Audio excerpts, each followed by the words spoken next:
All right, here we go. Can everyone hear me? I think, ladies and gentlemen, that we solved all our issues. I'm hoping. But I think we did it. Finally. Let me know. How do we sound? We should sound much better than usual. We should look much better than usual. Shouldn't be streaming lagging. We shouldn't have any freezing going on now. Okay. So let me know.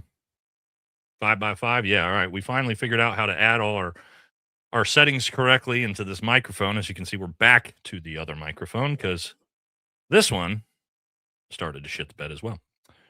But I think we got it. I think we're good. Yeah. I think we're good. After 2 years of fiddle fucking around, we finally figured everything out. Okay.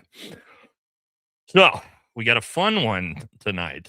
Okay. What we're going to be doing on this stream tonight is it's going to be a trip down memory lane stream. See, what I did is I compiled all of the Trump administration officials and MAGA influencers, all of their never war, anti-Iran war, no more foreign wars, no more regime change wars clips, so that we can compare them to the things they're saying now. So you can see how everybody's flip-flopped and everybody's a bunch of hypocrites.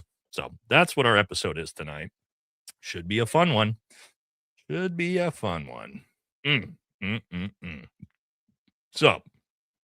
we'll let everybody roll in here over the next couple minutes and we're going to get started.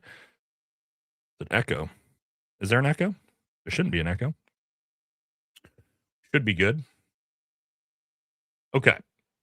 Now, this is going to be a fun one. You guys are going to laugh at how ridiculous things are now. No echo? Okay. Good. Not going live on Rumble tonight because it's going to be a shorter stream, guys. It'll be only probably about 2-hour stream because my son's first playoff game in basketball, varsity playoff game, they won league, and it's tonight in about 2 hours. Okay. So we don't have the most time on this one, but that's why we started a little bit earlier tonight. All right. So that's the way it goes. I know it's not a regular scheduled time, but it's the best we could do. All right. Now, let's jump into it. Let's kick this thing off. Let's read these first super chats you guys posted. Some of these came in beforehand or right at, and then we'll jump into the episode. All right. Kingmaker says the virality of Marine and dress blues got me thinking, what if all our prominent spec off vets who clearly against this war dressed up together and protested in DC? That's an image that all Americans need to see. Yeah, it would be something good to do. You're never going to catch me wearing my dress blues or my Army uniform ever again, especially for anything politically. It's just not something I personally am going to do. I don't really have a problem with it, to be honest. If other people want to do it, it's not my thing. So, yeah, not for me, but yeah, it probably would be a pretty impressive image for sure. Jolly says tardiness will not be late. That's what we got the waiting screen for. Tony dropped his campaign, no more runoff election. Yeah, Tony's out. Brandon Herrera is going to Congress. If you didn't see, yeah, we thought that Brandon was going to lose, and he came back, and old Tony dropped out of the race. So congrats to Brandon on that. Hopefully we helped with our little stolen valor expose we did on him, huh? It's confusing to see a D-boy. Brent and a Green Beret have exact opposite takes. Well, Brent's also a Green Beret by the way. On us bombing Iran. Any clue why that is? Absolutely. Super easy. Brent is super hardcore pro-Israel. I'm not. That's, it is what it is. We have different opinions on that. But that's literally why we feel different. Nobody supports this war that also supports our greatest ally. And then the inverse is true. Everyone who supports our greatest ally supports the war. It's just the way it is. Right? And everybody's entitled. Like, here's what I'll say. I've said this 100 times. Combat veterans, guys who went and fought the wars, they have ultimate authority to have whatever opinion they want. You know what I mean? I have all the respect for Brent in the world. I disagree with him, but he's entitled to his opinion when it comes to war. No doubt about that. So it is what it is. But it's like I tell you guys all the time. You can be friends with people and have different political opinions. I know it's crazy. It's crazy to think about. Playoff. I'm talking about practice. Yeah, congratulations. Thanks, Mark. Appreciate it. Hopefully they do well. Football, they almost made it to state. What's up, Nate? How you been? Sorry, it's been a minute since I've been on. No problem, man. Glad to see you here. Glad to see you back. Okay, let's jump into the episode. Let's kick it off. All right. Mossad's infiltrated chat. The Mossad's always in here, guys. They're always in here. It is what it is. All right, let's kick it off with this because I think this is important to understand. And that is just where the American opinions are really at on this. And what it's looking like is most polls are showing about, sorry for my comment here, 80% of Americans think Donald Trump started this war to divert the focus from the Epstein files. So 4 out of 5 people in America believe that. And then as you see my comment here, well, it is what it is. You know what I mean? And yeah, I mean, that's the reality of it. This is the most unpopular political war probably in American history right up front. It's only going to get worse, especially since we're going to show you what's happening to gas prices and the economy because it turns out they're skyrocketing day after day. So that's going to be great for the economy. Great. Yeah, we could do a poll. Let's kick it off with a poll. Man, the settings I changed, guys, have fixed. Like, it's so much smoother on my computer now. My brand new computer, I had to get in there and change a bunch of like the Google browser settings. Once I did that, it looks like it's fixed everything. Support the war? Question mark. Let's see what you guys think. I doubt very many of you probably support it. The other people are probably just being sarcastic. Okay. What's JD sending me? Stand by one. Oh. The new merch he's got. Okay, let's jump into it. Let's start the show, everybody.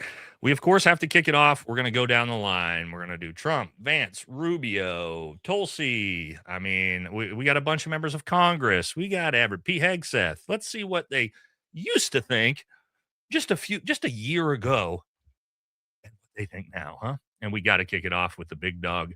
Yes, old Donnie boy. Yeah, we know that this guy is so anti-war, ran an entire campaign on no war with Iran. Actually, like, he ran the campaign on 3 things: releasing the Epstein files, no new war with Iran, and what was the third one? Oh, a good economy. Oh, shit. Well, turns out we didn't get any of those. We got the opposite of all those. But here we go. Let's take a trip down memory lane. These globalists want to squander all of America's strength, blood, and treasure, chasing monsters and phantoms overseas.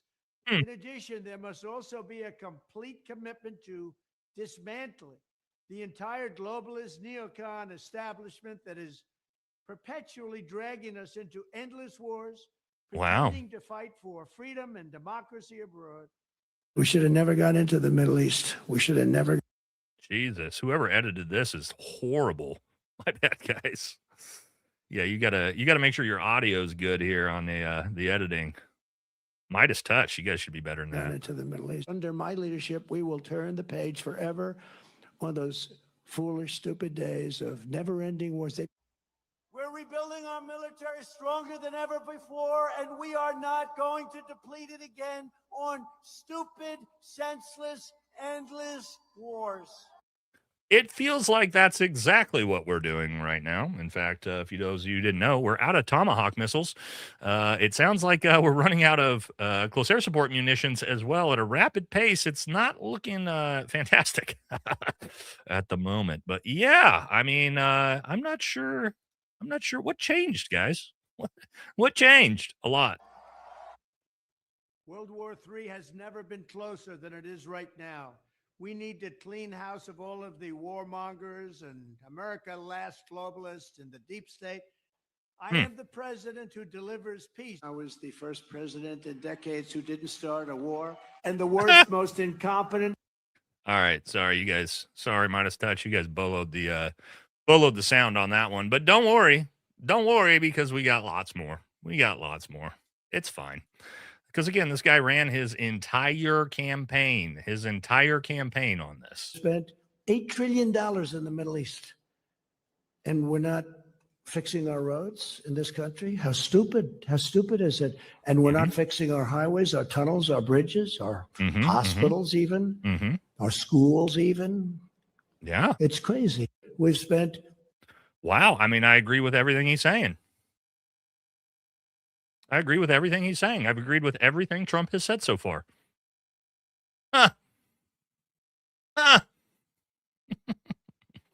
Isn't that weird? Isn't that weird? And it's funny because when Trump was saying those things in the past, I agreed with them. But you know who didn't agree with him? Literally his entire administration. We'll see that. All the never Trumpers. You know why the never Trumpers hated Trump? Is because he wasn't doing the neocon talking points. But now that he is, who's his best friend? Lindsey Graham, Randy Fine, Ted Cruz. Times have changed. Times they are a-changing, as they say. Don't worry, there's more. We will keep America out of foolish, stupid, ridiculous foreign war. We had these endless wars that go on for 21, 22 years, spending billions and billions of dollars. We're getting out of the endless wars. Great nations do not want to fight endless wars. They said, he will start a war. I'm not going to start a war. I'm going to stop wars. Well, that didn't pan out well, did it? Because this is what actually happened this year. This is what actually happened this year, ladies and gentlemen. Trump broke the record. He broke his own record, actually, this year. Most countries bombed in one calendar year. Yes, first president ever in U.S. history to do it. President of peace, no new foreign wars or entanglements. Yes, he's bombed the shit out of Iran, Iraq, Nigeria, Palestine, Somalia, Syria, Venezuela, Yemen. He's on a roll. Cuba's coming, right? Cuba's coming. Colombia's coming. We're probably going to get it up to 10 this year, 10 or 12 this year, probably. As we'll see. Yeah, as we'll see. It's the president of peace. No new foreign wars. Oh, don't worry. We got more. It's again, he ran his entire campaign on it for two campaigns on it, by the way. We should have never been in Iraq. We have destabilized the Middle East. They said there were weapons of mass destruction. There was none, and they knew there were none. Iran is so dangerous. We've been threatened very directly by Iran. Weeks away from having the fissile material for an entire arsenal of nuclear bombs. The intelligence community said Iran wasn't building a nuclear weapon. What she said. He's talking about Tulsi Gabbard there. Remember, that's going to be important later. He didn't give a fuck what Tulsi Gabbard said. Yep. Times have changed. I think they were very close to having. We should have never been in Iraq. We have these. Yeah. Okay. So that's where we started. That's where we started with Trump, right? No new foreign wars, no new foreign entanglements, no new wars in the Middle East. We wasted $10 trillion. The globalist deep state needs to be dismantled. Yeah, that's where we started. And where are we at now? Where are we at now, guys? Oh, yeah, that's right. This is where we're at now. As one nation, we grieve for the true American patriots who have made the ultimate sacrifice for our nation, even as we continue the righteous mission for which they gave their lives.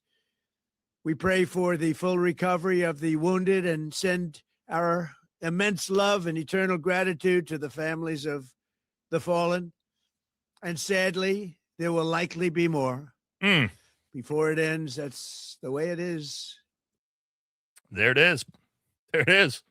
Sadly, there'll be a bunch more American deaths, and that's just the way it is in the new regime change war under the presidency of the guy who ran two campaigns on exactly the opposite of that.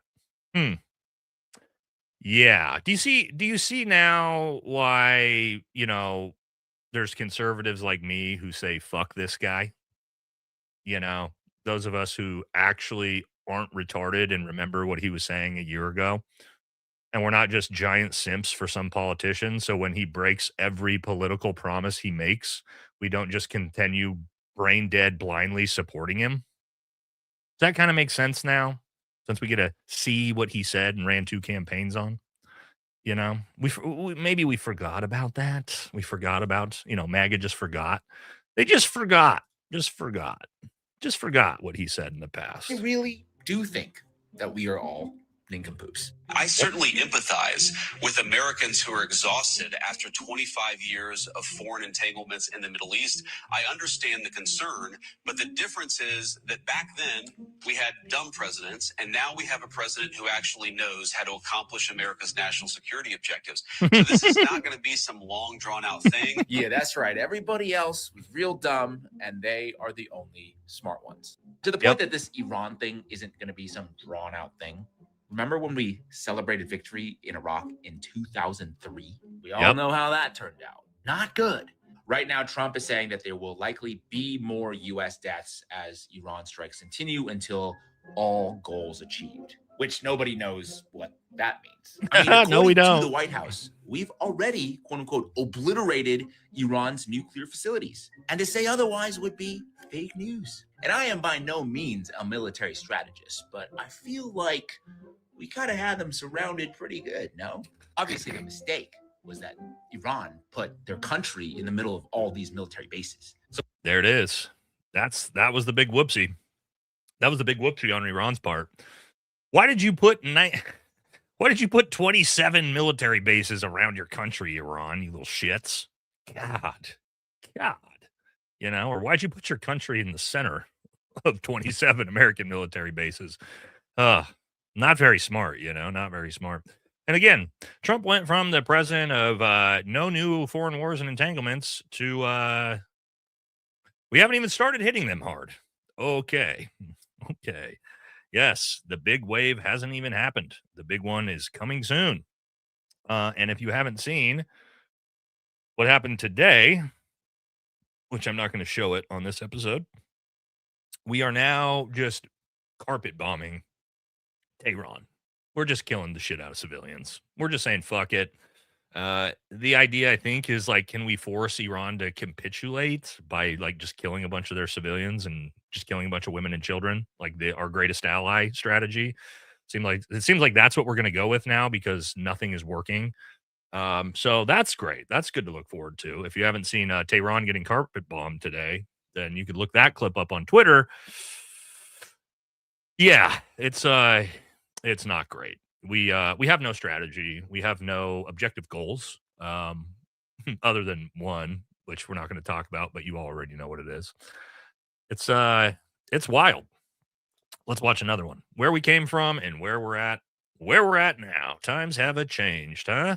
Thank you, everybody. We have a lot of great service members here with us too in this beautiful building. Isn't it beautiful? We're adding on to the building a little bit. We're improving the building. See that nice drape? When that comes down right now, you see a very, very deep hole. But in about a year and a half from now, you're going to see a very, very beautiful building. And there's your entrance to it right there. In fact, it looks so nice, I think I'll save money on the doors because it can't get more beautiful than that. I picked those drapes. This is a briefing about the war, by the way. Just, for, Dementia Don. Just not sure where he is. In my first term, I always like gold, but I think we can save a lot of money. I just saved curtains. Thank you, everybody. Okay, so there we go. Just bizarrely ranting about a ballroom and the cost of drapes during a briefing on the war with Iran. So America has that going for us. Let's get a couple memes, right? A couple memes just to lighten the mood because that's psychotic. So we got here, yeah. We had to go to war because Iran was still building nukes. That was 6 months ago. They were also working on chemical weapons and ICBMs. Just happened. They oppressed their citizens, so we need to free them. Actually, we had to do it because Israel said so. Yeah, that's the truth. All right, here's another one that's pretty funny. Have you guys seen this? Donald Trump is trying so hard to recreate the famous Situation Room photo that Obama and his team had during the OBL raid. And as you can see, it's just not working. Like, they're trying so hard with these professional photographers to pull it off. And it's just, this is what they're trying to recreate. And they're just not getting it done. It's just, he's tried like 17 times now. He tried with the Maduro raid. He's trying with Iran. And it's just, again, professional, and you can see the difference, right? Look at, and this is why one's viral and one's not. Like, this is why this is viral. This is just like somebody snapped this with a quick camera phone. Okay. Quick camera phone, right? Not camera phone, but somebody just snapped this in real time. Whereas this is a big theatrical professional photo op. And so, no, nobody gives a fuck about this. He's trying hard. He's trying hard to get it there, but it's not going to get it done. Okay, I got a reminder, real quick reminder, guys. So we actually are relaunching, even though we already had it, we are relaunching our Patreon. Okay. So we're going to be doing a lot of cool stuff over there. A lot of content I can't do here, which is firearms content, fitness content, nutrition content, talk about peptides, steroids, TRT, all that type of shit. It's all going to go on over at Patreon. You get a backside to my life, Munchkin, everything. Also, that's where easiest way that is going to be to get a hold of me. And we also have a big sign up, and that is going to be anyone who is a member of my Patreon already. You're going to get a free month at the highest tier, and the first 1,000 people who sign up to the Patreon will also get a free month at the highest tier as well. So that is in the pinned comment. And so if you want to, see all the backside stuff that we're up to, be a part of that community. No, I'm not leaving YouTube. That's just going to be where I can do all the content that I can't do on YouTube for the most part. Okay, backside content, firearm stuff, out at my gun range, all kinds of stuff. So if you're interested in that, head on over there, and we'll just plug that, and we'll keep it moving. Okay. Now, where's Trump at? Yes, says here Trump is way over his head in Iran, and things are not looking great. Okay. The war is already emerging as an even bigger political liability for Trump than when he launched it. Only 27% of Americans. I think that's very, very high. And yes, the Pentagon is saying a lot of things like we're out of Tomahawk missiles, we're running out of munitions. Even though you're not going to see this on Fox News or any of the pro-MAGA channels, this is legitimately what's happening. Obviously, the Strait of Hormuz being closed, we're all already seeing gas prices skyrocket. All of us. And I'm taking pictures of my local gas station day by day just to show what's happening here. All right. So again, it says here the military is burning through its already depleted stockpiles of interceptors with other munitions, and even hawkish military experts doubt it's enough for a war lasting more than 1 week. Yeah, it's not looking good, guys. Here's what I think is going to happen. I think the United States just bit off way more than it could chew. What's going to happen is we are going to just probably carpet bomb the shit out of Iran for 2 to 3 weeks. We will then make some type of bizarre announcement how we've accomplished our strategic goals, declare victory because the Ayatollah is dead, change nothing. The regime stays in power. Nothing changes in Iran. And then we just say we won. And then probably 6 months from now, once we rebuild all our stockpiles and make sure we can, add another $40 billion to the Patriot missile batteries to protect Israel, we'll start it again, and we'll do it again, probably 7 to 8 months from now. That's what's going to happen. That's the game plan at this point. Or we put boots on the ground and we fucking full send it and we invade and regime topple Iran. That is also pretty fucking likely too. It's going to be one of the two. There's going to be no strategic victory because we bombed Iran for 2 weeks. That doesn't do anything besides it just kills a bunch of people and everybody moves on with their lives. Think about this, guys. Think about how many people died in World War II. Millions of people on each side.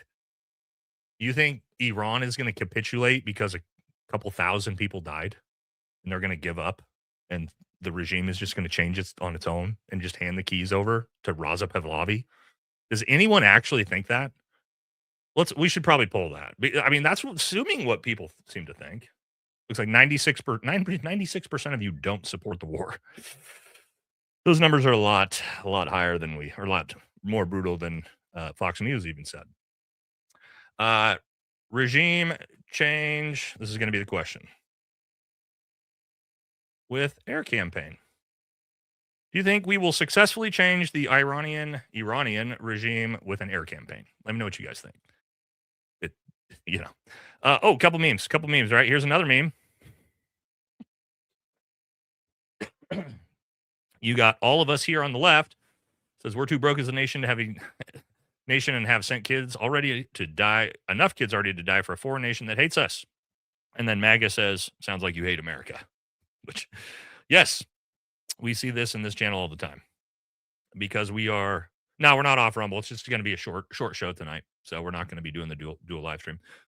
But yeah, that's the truth. And it's amazing how many people will say that to me. They're like, you don't support the war. You're a liberal. And I'm like, yeah, okay, sure.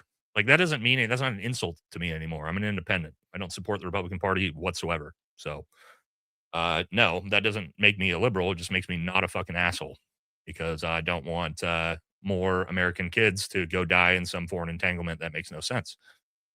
Now, let's talk about gas prices real quick because we mentioned that. I took this picture. I showed it to you guys. This was 2 days ago, and it had already increased close to like 60 cents a gallon from the first day to the third day. And then this was today. I just took the photo. And look at that. We're going up about 30 cents a day. 30 cents a day increase in price in gas. So, yeah, that's not good, ladies and gentlemen, and it's only going to get worse. The longer the Strait of Hormuz is shut down, the worse and worse it's going to get. Okay, let's jump into the next one down the line. The vice president, J.D. Vance. Yes, J.D. Vance used to be, man, he has changed, huh? He used to be the biggest never-Trumper in America. He used to be hardcore, no more wars. It's just, it's bizarre. It's bizarre how times they haven't changed. I promise you this. I will be a vice president who never forgets where he came from. Trump is a really bad candidate, and frankly, I think a really bad person. We love this guy. I'm a never Trump guy. I never liked him. Donald J. Trump, and that's our guy for President of the United States. I'm definitely not going to vote for Trump. My current plan is to vote either third party or, as I joke to my wife, I might write in my dog. I think that he's leading people in a very dark direction. I officially accept your nomination to be Vice President of the United States of America. I can't stomach Trump. I think that he's noxious and is leading the white working class to a very dark place. Oh, he is. You were right, JD. I agree with you on everything, bud. Turned out to be a good choice. I promise you this. I will be a vice president who never. Oh, I got that one already. So that's weird. That's weird. JD, I'm just confused. And, but where is JD now? Where is JD now? After being never Trumper for 8 years, no more foreign wars, no more foreign entanglements. What's JD got to say? I certainly empathize with Americans who are exhausted after 25 years of foreign entanglements in the Middle East. I understand the concern, but the difference is that back then we had dumb presidents, and now we have a president who actually knows how to accomplish America's national security objectives. What are the objectives? Do you guys see how they keep saying this? Rubio, Hegseth, Vance, they all keep saying, we're gonna accomplish the strategic objectives. What are they? Somebody tell us. What are the strategic objectives? None of us know still. So this is not going to be some long drawn out thing. We've got in, we've done the job of setting their nuclear program back. We're going to now work to permanently dismantle that nuclear program over the coming years. And that is what. Over the coming, what did he just say? Did you see the Freudian slip? Did you hear the Freudian slip? Over how long? The coming years. Yes, there it was. They can't contain themselves. Yes, over the coming years. You see that, guys? You see how they slip up sometimes? That Freudian slip came out. Yeah, they don't have any plans of calling this thing early. Said it himself. Over the next coming years, we're going to continue to dismantle it. Wow. Wow, you know. Let's talk about, we're going to do one more here before we take a quick super chat break. Let's talk about, again, the biggest disappointment in the Trump administration by far, Tulsi Gabbard. Now, Tulsi, this clip was going viral. I think even Ian Carroll posted it yesterday. Absolutely viral. Oh my God, Tulsi finally stepped up and came out against Trump for his decisions and his actions in Iran? Well, hold on. Before you get too excited, I'll tell you after the clip. He conducted and committed an act of war without congressional authority, seriously escalating the situation with Iran. And so now we're at a point of it's not a matter of, well, are we going to have a war with Iran? We are in a war with Iran right now. So the real issue is, are we going to allow this war to continue to escalate? And if so, for how long? And to achieve what objective? You're right, Tulsi. What objective? He conducted and committed an. So what's the problem, guys? What's the problem with that clip? Anybody know the real big problem with that clip that's going viral right now? Anybody know? I'll tell you if nobody guesses it. Anybody know the big problem? That clip's from 2020. Not AI, it's real. It's from 2020. No, Tulsi Gabbard did not come out and speak out against the Trump administration for starting a war with Iran. She did in 2020 because, again, she's basically her entire political shtick has been anti-Middle East war. Tulsi Gabbard, that's her thing, right? And no, that was just a clip from 6 years ago. It's not AI. It's real. There's 5, 6, 7, 10 clips of Tulsi Gabbard talking up or going after Trump. And if you don't believe me, don't worry. I'll show you more. Because that's what we can do. Yep. Don't worry. Oh, this is when she flip-flopped. But still, anti-war Tulsi. Here is the choice that we have. A vote for Kamala Harris is a vote for Dick Cheney, and it's a vote for war, more war, likely World War III and nuclear war. A vote for Donald Trump is a vote for a man who wants to end wars, not start them,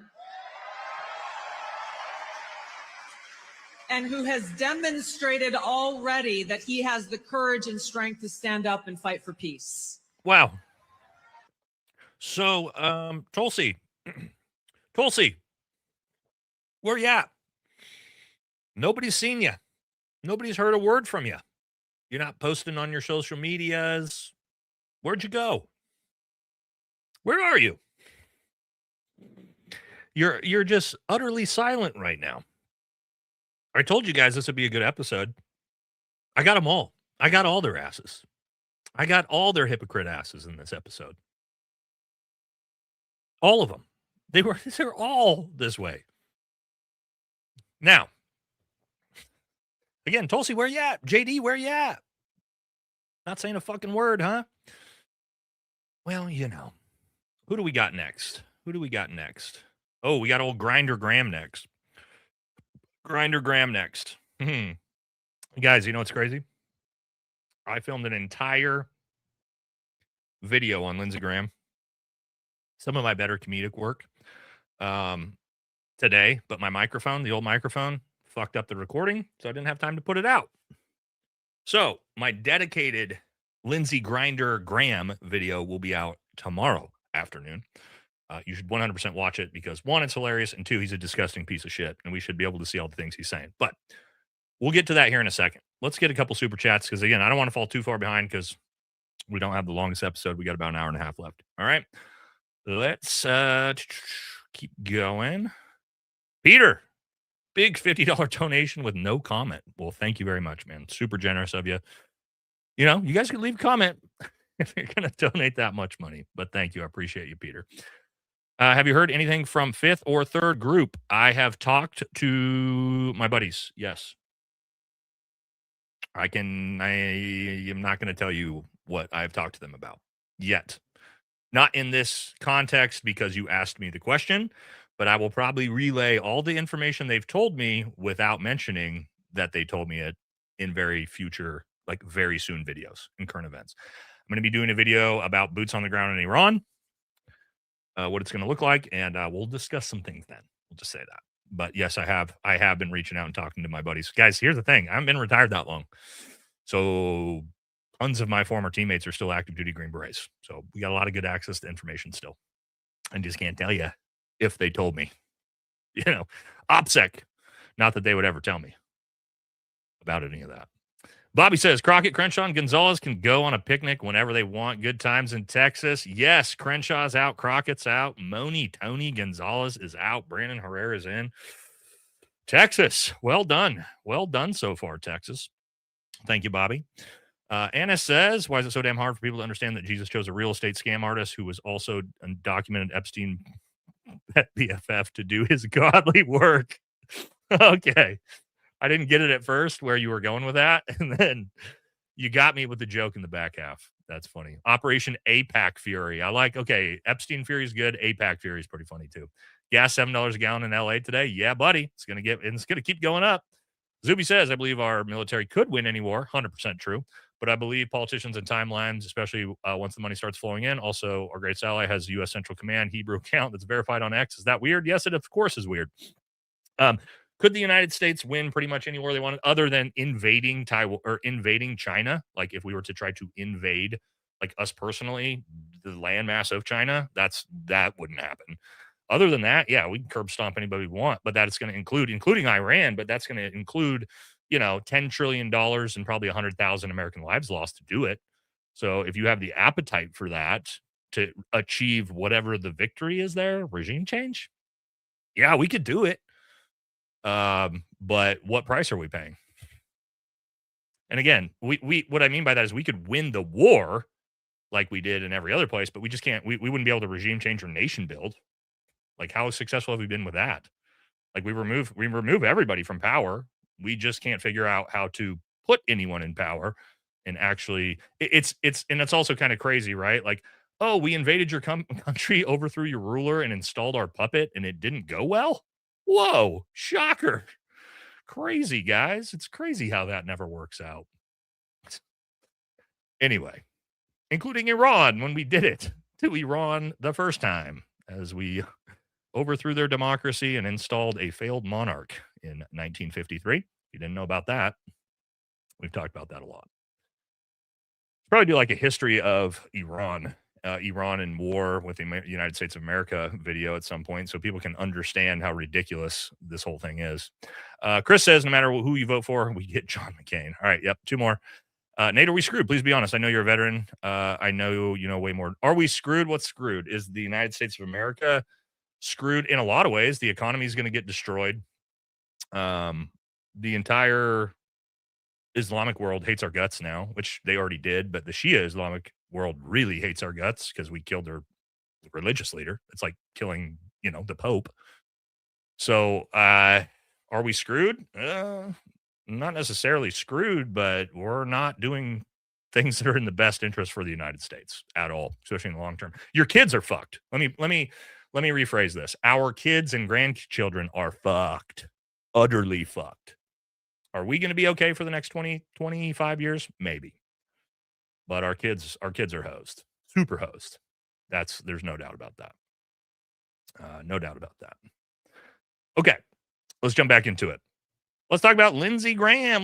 Now, Lindsey Graham, of course, a little bit different. Obviously, he's never been anti-war.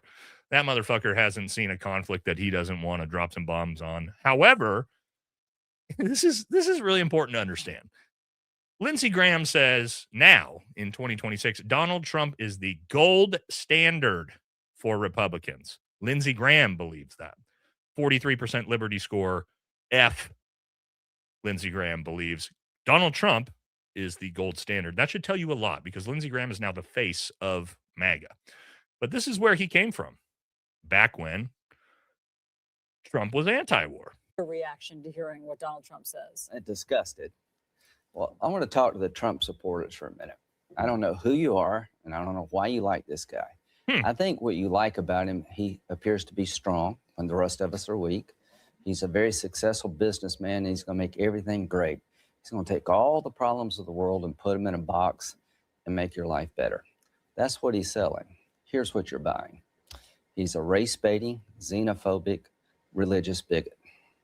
He doesn't represent my party. He doesn't represent the values. He does now, though, doesn't he? Times have changed. That the men and women who wear the uniform are fighting for. I've been in the Air Force for 33 years. I retired this June. He's the ISIL Man of the Year, by the way. Just got back from Iraq a week ago this Monday. I know. We interviewed you live. Okay, so again, hated Trump's guts.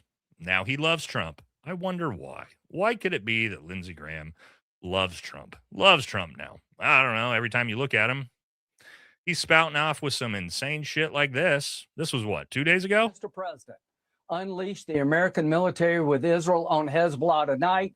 Finish these bastards off. Is a place that could be wonderful. Why are we talking about Lebanon and Hezbollah in the middle of the Iran war? Well, Lindsey Graham, of course. Without Hezbollah. Hezbollah has American blood on its hands. It killed those Marines, 220, 18 sailors in 1983. And look at this. Lindsey Graham's reasoning in this video for why he wants Donald Trump to bomb and invade Lebanon is because of something that happened in 1983. 43 years ago, before I was born, he's saying this is the reason why we need to bomb and invade Lebanon. Okay. Anyway, now I'm not going to give away too much of the Lindsey Graham episode for tomorrow, but I do want to show you this because it's the best clip of Lindsey Graham I've seen in a while. That's Brett Cooper with her take on how we could actually finally achieve peace in the Middle East. The only way that we will actually achieve lasting world peace is if Lindsey Graham finally comes out. If he finds a husband, gets a small little yappy dog, and lives out the rest of his days on a big front porch in Charleston, sipping sweet tea and staying out of our business. God, what have you done? I love that take by Brett. I love Brett's take there. The only way we're going to get peace in the Middle East is if Lindsey Graham comes out the closet, gets married to a man, and again, is on his plantation, sitting on the front porch, sipping sweet tea with his husband, finally just relaxing and just okay with the fact that he's no longer a closeted homosexual. And and think about it, guys, then he's not going to be blackmailed anymore. Brother, just come out the closet. Please, America needs you to just please come out the closet, Lindsey. It's time. To Brett's point, it's time. It's got to happen. There's been too much war over the fact that Lindsey Graham can't come out of the closet. Grinder Graham, please, for the love of God. Yeah, just please, to Rex's point. It's just do it for us. We need it. We need it at this point.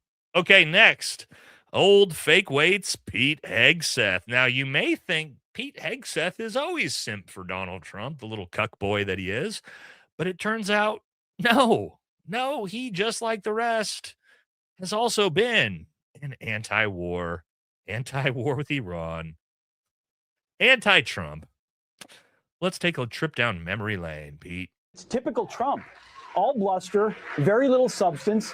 He talks a tough game, but then when pressed on it, he's an armchair tough guy. I hate to say it, but this is a guy who said that John McCain is not a war hero, yet he sought his own 5 military deferments because he says big blustery things that people want to hear, but he goes way too far. And then when the military says we won't follow illegal orders like we won't follow illegal orders. Remember how you're trying to demote Mark Kelly for coming out and saying the exact thing? Wow. Memory lane is rough, isn't it, guys? The internet's forever. Torture or killing families, which is not loosening the rules of engagement. He suddenly realizes, wait, I might actually be commander-in-chief. No stupid rules of engagement, no nation-building quagmire, no democracy-building exercise, no politically correct wars. We fight to win, and we don't waste time. Bud? What happened to you? Remember this? There's another one. Remember this? This is before the election. And who went on Sean Ryan's podcast? And what did he have to say? And this is why everybody thought he might be a decent Secretary of War, Secretary of Defense, because this is what we were supposed to get. Foolishness with which we ricocheted around the world, intervening, think it was in our best interest, when really we just overturned the table and created something worse in almost every single scenario, has led to the hubris of the Pentagon is that they want to now tell other countries how to do counterinsurgency based on what we did in Iraq and Afghanistan. Like, are you kidding me? So you really have learned nothing. Okay, nothing. Yes, Pete. Yes, Pete. It turns out you really have learned nothing, have you? Because this is your boss. This is your boss, bud. What'd you say? We're running around the running around the world, getting into foreign entanglements? Again, guys, what happened? I'm confused. I'm confused. Aren't we all confused now that we're watching this episode together? This is every single member of the Trump administration who ran their campaigns on no new foreign war in the Middle East. So when you hear this is what I voted for, what did you vote for, MAGA? I thought you were voting for no, based off of the campaign trail, was no new war in the Middle East and no war with Iran. That's what you promised. I've shown all the clips. They're all right here. But no. It turns out this is what we're going to talk about. Fake news misses.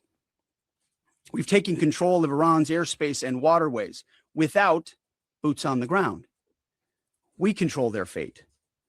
But when a few drones get through or tragic things happen, it's front page news. No shit, you fucking retard. Of course it's front page news when a fucking airstrike kills 6 United States service members. Could you imagine the Secretary of fucking Defense coming out and saying that? Just blustered and mad. You're mad at the media for talking about the fact that you're getting service members killed? You're mad at the media for reporting it? Same guy we just watched, right? Fucking a minute ago. Okay. I get it. The press only wants to make the president look bad, but try. The press is making the press is making the president look bad because soldiers are dying. Okay. For once to report the reality. This is what the fake news misses.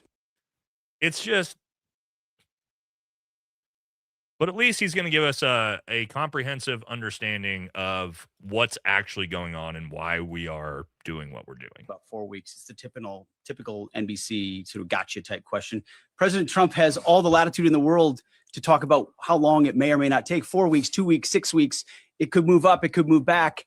We're going to execute at his command the objectives we've set out to achieve. And what he has shown an ability to do that other presidents can't quite seem to have the aperture to do. Well, I mean, Joe Biden didn't even know what he was doing, is to look for opportunities and off-ramps and escalations for the United States that creates new opportunities to execute what we need on our own timeline. So you can play games about 4 weeks, 5 weeks. He has all the latitude, and I'm glad he does, because there's no better communicator than our president expressing those things. Daily Mail. I've been in meetings with the president for the last 2.5 days. We know exactly where his headspace is, and he will communicate as he should exactly what he would like, and we will follow those orders. And I think everything he said on that is right down the middle. Okay, guys. Does anybody know what the fuck he just said? I have literally briefed generals on combat operation plans. I'm very, very well equipped with military jargon and briefing and military and military speak, right? I have no idea what the fuck he just said. What? Did anybody get anything out of what that 1.5 minute rant was? Other than Trump is the greatest communicator of any president ever? Well, it doesn't seem that way. If what he's communicating to you is whatever the fuck that word salad was. You said nothing. He said literally nothing. I promise you guys. I know a lot of civilians are probably like, is he saying something important here? I can't really fucking tell. No, he said literally nothing. Literally nothing. And that's coming from someone who understands everything that could be said at that level in a press briefing. Nope. No idea what he just tried to say. Something, he threw a Joe Biden insult in there, which was random. I'm not sure how that applied to anything. But again, that's more of what we get this is what our country's being run by, is whatever the fuck that was. So that's great. Okay, who's another one? Trump administration. I got them all. I told you I got them all. Next will be Little Marco. Yes, Marco Rubio. Marco Rubio is another one we got to talk about, huh? Man, times have changed for Little Marco. Marco Rubio is with us now from Houston. Senator, good morning. Good morning. Did someone hit the panic button last night? Well, I don't know what you're talking about. I can just tell you that a con artist is about to take over the Republican Party and the conservative movement, and we have to put a stop to it. And part of it is look at the report you guys just did. Donald Trump last night had no answers on the issue of health care. And if you listen to that report that just led into this, the media is pumping him up as some sort of unstoppable force. Donald Trump has portrayed himself now consistently as fighting for the working people, and he has a record of sticking it to working people for 35 years. If any other candidate in this race had his record, there would be nonstop reporting on it. But unfortunately, he's being pumped up because many in the media with a bias know that he'll be easy to beat in a general election. So we're going to put a stop to it now. There is no way we are going to allow a con artist to take over the conservative movement, and Donald Trump is a con artist. Huh.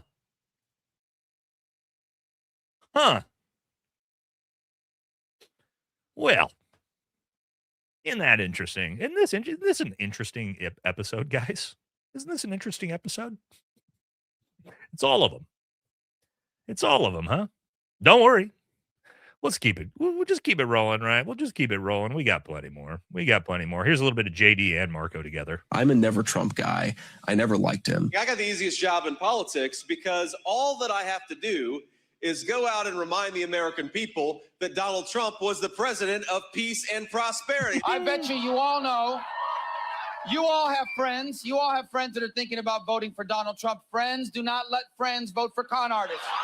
Wow. By giving voice to everyday Americans, President Trump has not just transformed our party, he has inspired a movement. Donald, you're a sniveling coward, and leave Heidi the hell alone. God bless Donald J. Trump. He's a race-baiting, xenophobic, religious bigot. He doesn't represent my party. He doesn't represent the values that the men and women who wear the uniform are fighting for. This is the toughest guy I think I ever met. He's the modern version of Teddy Roosevelt. Oh, my God. Please go ahead and give your opening statement. I'm a Okay. Oh. No. Okay. Well, Where the hell am I getting this sound from? Hold on. I got to close that out. That was crazy. So, yeah. Oh, don't worry. We're not done. We're not done. We still got more Little Marco. Times have changed for Little Marco. Yes. The anti-Trump Little Marco, or anti-Trump, anti-war Little Marco. What's he saying now? Huh? Knew that there was going to be an Israeli action. We knew that that would precipitate an attack against American forces. And we knew that if we didn't preemptively go after them before they launched those attacks, we would suffer higher casualties and perhaps even higher those killed. And then we would all be here answering questions about why we knew that and didn't act. Yesterday, you told us that Israel was going to strike Iran and that's why we needed to get involved. Today, the president said that Iran was going to get. Yeah, your statement is false. So that's not what I was asked very. Look at him fucking lie, point blank. We literally just watched what he said. This fucking people. Specifically, were you there yesterday? Yes, I asked okay. a question. No, were you the one that, because somebody asked me a question yesterday, did we go in because of Israel? And I said, you were asking me that follow-up. And I said, no. I told you this had to happen anyway. The president made a decision, and the decision he made was that Iran was not going to be allowed to hide behind its ballistic missile program, that Iran was not going to be allowed to hide behind its ability to conduct these attacks. They can't get it straight. They can't even get the fucking messaging straight with their own little fucking administration. He comes out and says, we bombed them because Israel told us. And then, oh, no, I didn't actually say that. It's like, yes, you fucking did. You just said it. You said it 24 hours prior, dude. They can't even get the messaging straight between their administration. And we the American people are supposed to like be on board with this when you guys can't even agree on why you're doing what you're doing. The Secretary of State and the president don't fucking know at all what's happening?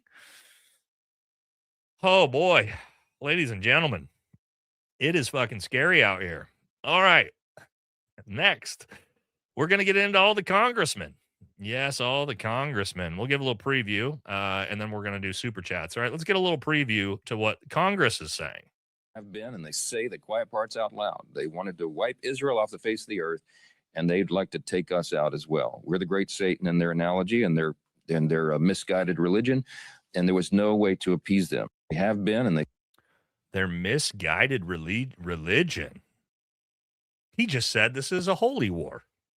Mike Johnson just admitted out loud this is a holy war on behalf of Israel.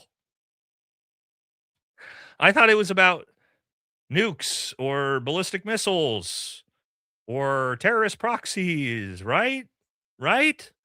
Oh, no, it's a holy war now. It's a religious war. And we all already knew that, right?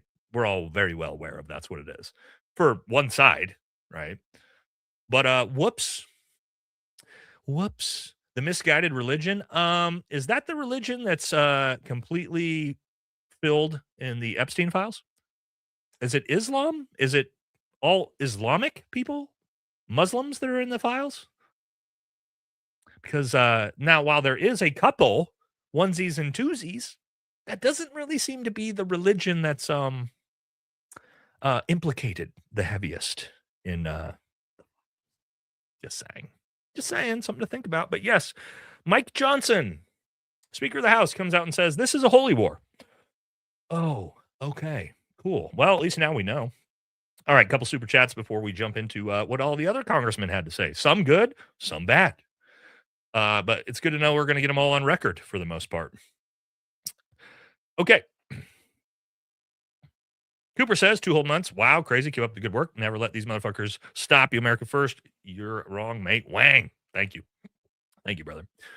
No matter who you vote for, you get. Oh, we got this one already. Got that one already. Dolores with a $20 super sticker. Thank you, Dolores. Very generous of you for a super sticker. Thank you. Johnny says, anybody feel those enormous positive reverberations we'd be getting from removing Saddam? It's been 24 years and I'm still waiting. Yes, remember when Bibi said that in 2002 in front of our Congress? All we have to do is remove Saddam from power and the reverberations of democracy will be felt throughout the world in the Middle East. And that didn't pan out, did it? But it's going to work this time. We promise, guys, it's going to work this time. This time it's different. It's different this time. Okay. Vampire says, lefty streamer I follow was so mad that a 5-year supply of Tomahawk missiles was only 500 Ps. There's theory about them using PMCs to avoid reporting. Maybe. Sounds like we don't have any more of them. It's not good. One Share TV says, just want to let y'all know we still have Tomahawks. The Navy has 4,000. Interesting. That's not what the U.S. government and our generals are saying. Don't know where you got that information from, but please enlighten us, because that's not what our U.S. generals just said. Unless they're lying, which why would you lie about that? Very bizarre. Jake says, Trump, the people of Iran, even though I thought I turned you into pink mist, rise up against your own government. Yes, after there's Bays. Says, this week there has been increase in AI mass surveillance. I went live last night and found out the video's already down. Wake up, America. Yep. Bays has been eaten, getting his lives taken down. So have I. JD got banned for a week recently. It's getting ugly out here. All right, a couple more, and then we'll jump back in. Korean Ninja. All right. Check out. This makes me think of rooftop Koreans right here when you say that. Check out the Different Breed TV. We served together in Azov's International Battalion. Shout out Vegas from your boy Marcos. Oh, yeah. Oh, yeah. Rich says, hit him hard. With what minor? Oh, my God. Jimmy says, Warpath, 20K drones for $40 million interceptors. Yeah, that's happening right now, too. We covered that on the show Tuesday. Negative cost exchange, Iran near energy checkpoints, conventional power beats nukes. Iran doesn't need WMDs. Well, they kind of need WMDs, so we'll stop bombing them. Here's the thing. You guys realize if Iran had nukes, we wouldn't be fucking with Iran at all, right? Do we all understand that? I hope, I know Fox News boomers don't understand that because Mark Levine tells them it's not true. But I hope you guys understand. If Iran actually had deployable nukes, we would not be messing around with Iran at all. right? Yeah, no. Not a thing, ladies and gentlemen. Obviously, look at Kim Jong-un. Chilling, bros. Chilling. Not worried about much. Six's mom says, thanks for the relaunch on Patreon. Yay for me. I get a free month for being a member already. Appreciate it. Aloha from Kauai. Hell yeah, Six's mom. Thank you. Thank you for being over there already. We're going to be doing some cool stuff over there. I'm stoked. The low estimate I heard was 1 billion. All right, one more, and we're jumping back in. Idiot Carrot, 5 Democrat congressmen voted against the War Powers Act. From now on, I expect my congressman to campaign against those specific Democrats, or I won't vote for him. Blue MAGA. That is Blue MAGA. And we're going to look at Blue MAGA right now, my friend. Right now. Yes, Blue MAGA. Blue MAGA. And who's one of the leaders of Blue MAGA right now? John Fetterman. God, he loves the war, doesn't he? Here, let's see what he, I mean, he can't talk, but let's see what he tries to say in response to this question. Position on war powers in terms of a ground invasion into. He's obviously one of the ones that voted against it. What? No, I'm saying it's like this is. Should the U.S. have done more to protect America? I can't even just. Nice, dude. This guy's voting on policy. We're now stranded abroad. Israel received a warning on Friday before this attack for an authorized departure there, but there are many Americans in other countries now without. Anything else? Senator, do Americans have any? He won't even answer the questions. Think about this. This is a sitting U.S. fucking senator while we are at war, a new war with another country. He won't even answer fucking questions on why he supports this. Just fuck you, American people. I don't got to answer shit. I'm just a U.S. senator. I don't got to answer your fucking questions. That's how these people feel. MAGA and Blue MAGA is just as bad, guys. Blue MAGA just as bad as Red MAGA. And well, let's get some. We showed this one already. Obviously, very disappointing to see. Where can you just tell me really quickly, where have they killed thousands of Americans in America? I didn't say they killed thousands of Americans in America. I said that they have been responsible for thousands of Americans being killed. And I think that that's easily something that. Wait for the response. Where have thousands of Americans been killed by Iran? Great question. Let's see the response. You can verify. I don't know. State-sponsored terrorism for start. I don't know. Oh, Anna. Oh, no. Thousands of Americans have been killed by Iran. He asked her where. I don't know. This is our politicians. And again, I like Anna, but holy fuck. What? I know. It's so sad to see her sell out like this. She had so much potential. So much potential. And just away it goes. Oh, let's talk about our new replacement to Kristi Noem, the 4'11", legitimately battle dwarf, stolen valor Mullins. Yes, the new Department of Homeland Security secretary. See what he thinks about the war. Tough guy. Whoa, I could still smell war. Old Mullins. I want the Iranian people to know that this is their time. This is your time to get your country back. The American military and all its might is behind you. The president said that he doesn't. This is to the Iranian people? The people that were carpet bombing right now? We're behind you? Okay. Bluff that he would be there for you, but we can't fight your fight for you. We will protect you. We'll give you an opportunity to get your country back. Doesn't that sound familiar? We will protect you. We'll give you an opportunity to get your. Well, who did we say that to before? Iraq, Afghanistan, Syria, Libya. Yeah, we sure say that a lot. From the Ayatollah that's been pillaging you since 1979. We truly do care and love for y'all. The people, keep in mind, we truly do love you. Yes, the same people who cheer on the genocide in Gaza, MAGA, now all of a sudden love the Iranian people? Question mark? What? That seems like maybe not the truth. Lindsey Graham and Senator Mullins love Muslims now? They love the Iranian Muslims? Huh. Well, let's again, let's take a look at our brave Battledorf. Senator Mullins. Let's first read his tweet here. And then we'll take a look at this is him hiding behind seats during January 6th. Yes, he is 4'11", so I get it. But scary, scary times. But this was his tweet. I will lead the breach. I will lay down cover fire. I will take the high ground. I'll expose myself to enemy fire to communicate. We must bring back integrity, focus, and put the warfighter first inside the DOD. I stand with SecDef Hegseth. Huh. Wow. What? Yeah, so he said, what a Chad. What a Chad. Did you guys know he never served? He's not a veteran. Not a combat veteran. Not a veteran at all. Just a civilian. That's the new Homeland Security Secretary, by the way. Yeah. Yeah. That's MAGA. Sick. Sick. Yeah, you'll hold the breach and lay down cover fire for us. Thanks, buddy. Thanks, buddy. Fucking clown, dude. Oh, here's another one.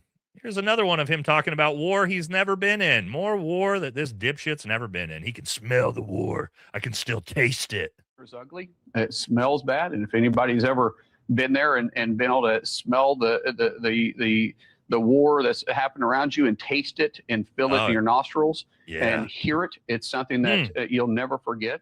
How would you know?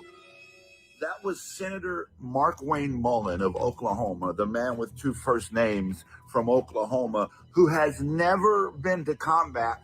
In fact, he's never served in the United States military. He's never served in the military and never been to combat. Now go back and listen to that opening clip where he describes what war smells like and what war tastes like and how bad war is. Yeah, war is horrible. As somebody who's been there, I can attest that it's a horrible, horrible fucking thing. It does smell and taste bad. War is horrific. You wouldn't know, though, because you've never served in the military. You've never been to combat. You did drop out of college. You are the only sitting United States senator without a bachelor's degree. Oh, my God. You've never been in the military, have you? So think about that. Stolen valor, fake fucking veteran. Doesn't even have a bachelor's degree. He's the Homeland Security Secretary choice. It makes sense, though. Like, if the goal is to find the most unqualified person possible, well, we had Kristi Noem, and so that was about as the most unqualified person fucking possible. And then Senator Mullins, all 4'11" of Senator Mullins says, hold my beer, Kristi. I'll hold the breach for you. Okay. Okay, Mr. Mullins. Thank you. Can't wait to see what you do with ICE. I'm sure you're gonna really get shit together for Homeland Security. I'm sure. God, dude, this is so crazy. So crazy out here. Yeah, dude. What are you talking about, bro? Again, friendly reminder, the one time this guy has been in potentially a dangerous situation, which wasn't even that dangerous, in his entire life, this is how he reacted. He hid behind everyone. Keep in mind, what you can't see here, there's about 10 guys holding the door that you can't see here in the broader picture that shows him hiding behind all these other men, hiding behind the chairs. I mean, you can't make it up, dude. That's the one time he had to potentially hold the breach. And he fucking hid like a coward. It's just, you can't make it up. It is real. These people are all real. And Blue MAGA is just as bad. Here's more Blue MAGA. Senator Warren, old hypocrite. Let's see what she's got to say. Classified briefing on Iran. And here's what I can say. It is so much worse than you thought. You are right to be worried. Trump administration has no plan in Iran. This illegal war is based on lies, and it was launched without any imminent threat to our nation. Now, interesting, You say that, Elizabeth. But when Donald Trump announced that we would never allow Iran to have nuclear weapons in the State of the Union, guess who stood up and gave a standing ovation to Trump? Senator Elizabeth fucking Warren. So yes, don't let the blue MAGA pander to you and try to fucking trick you into thinking they're anti-war. They're not. And I bet, hold on. Let's try something here. I haven't actually ever looked this up. But now that I just thought about it, let's find this. Let's see if we can find this.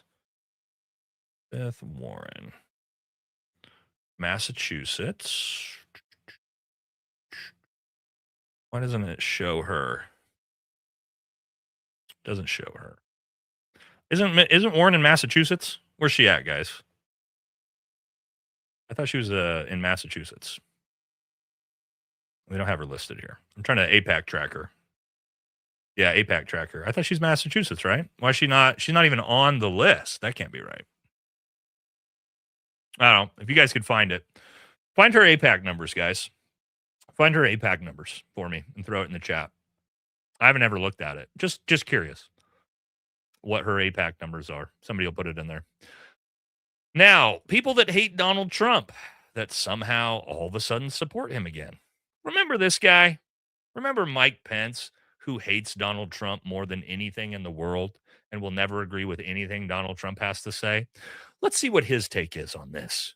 I want to commend President Donald Trump for having the guts to pull the trigger on this. But of course, I can't say I was surprised.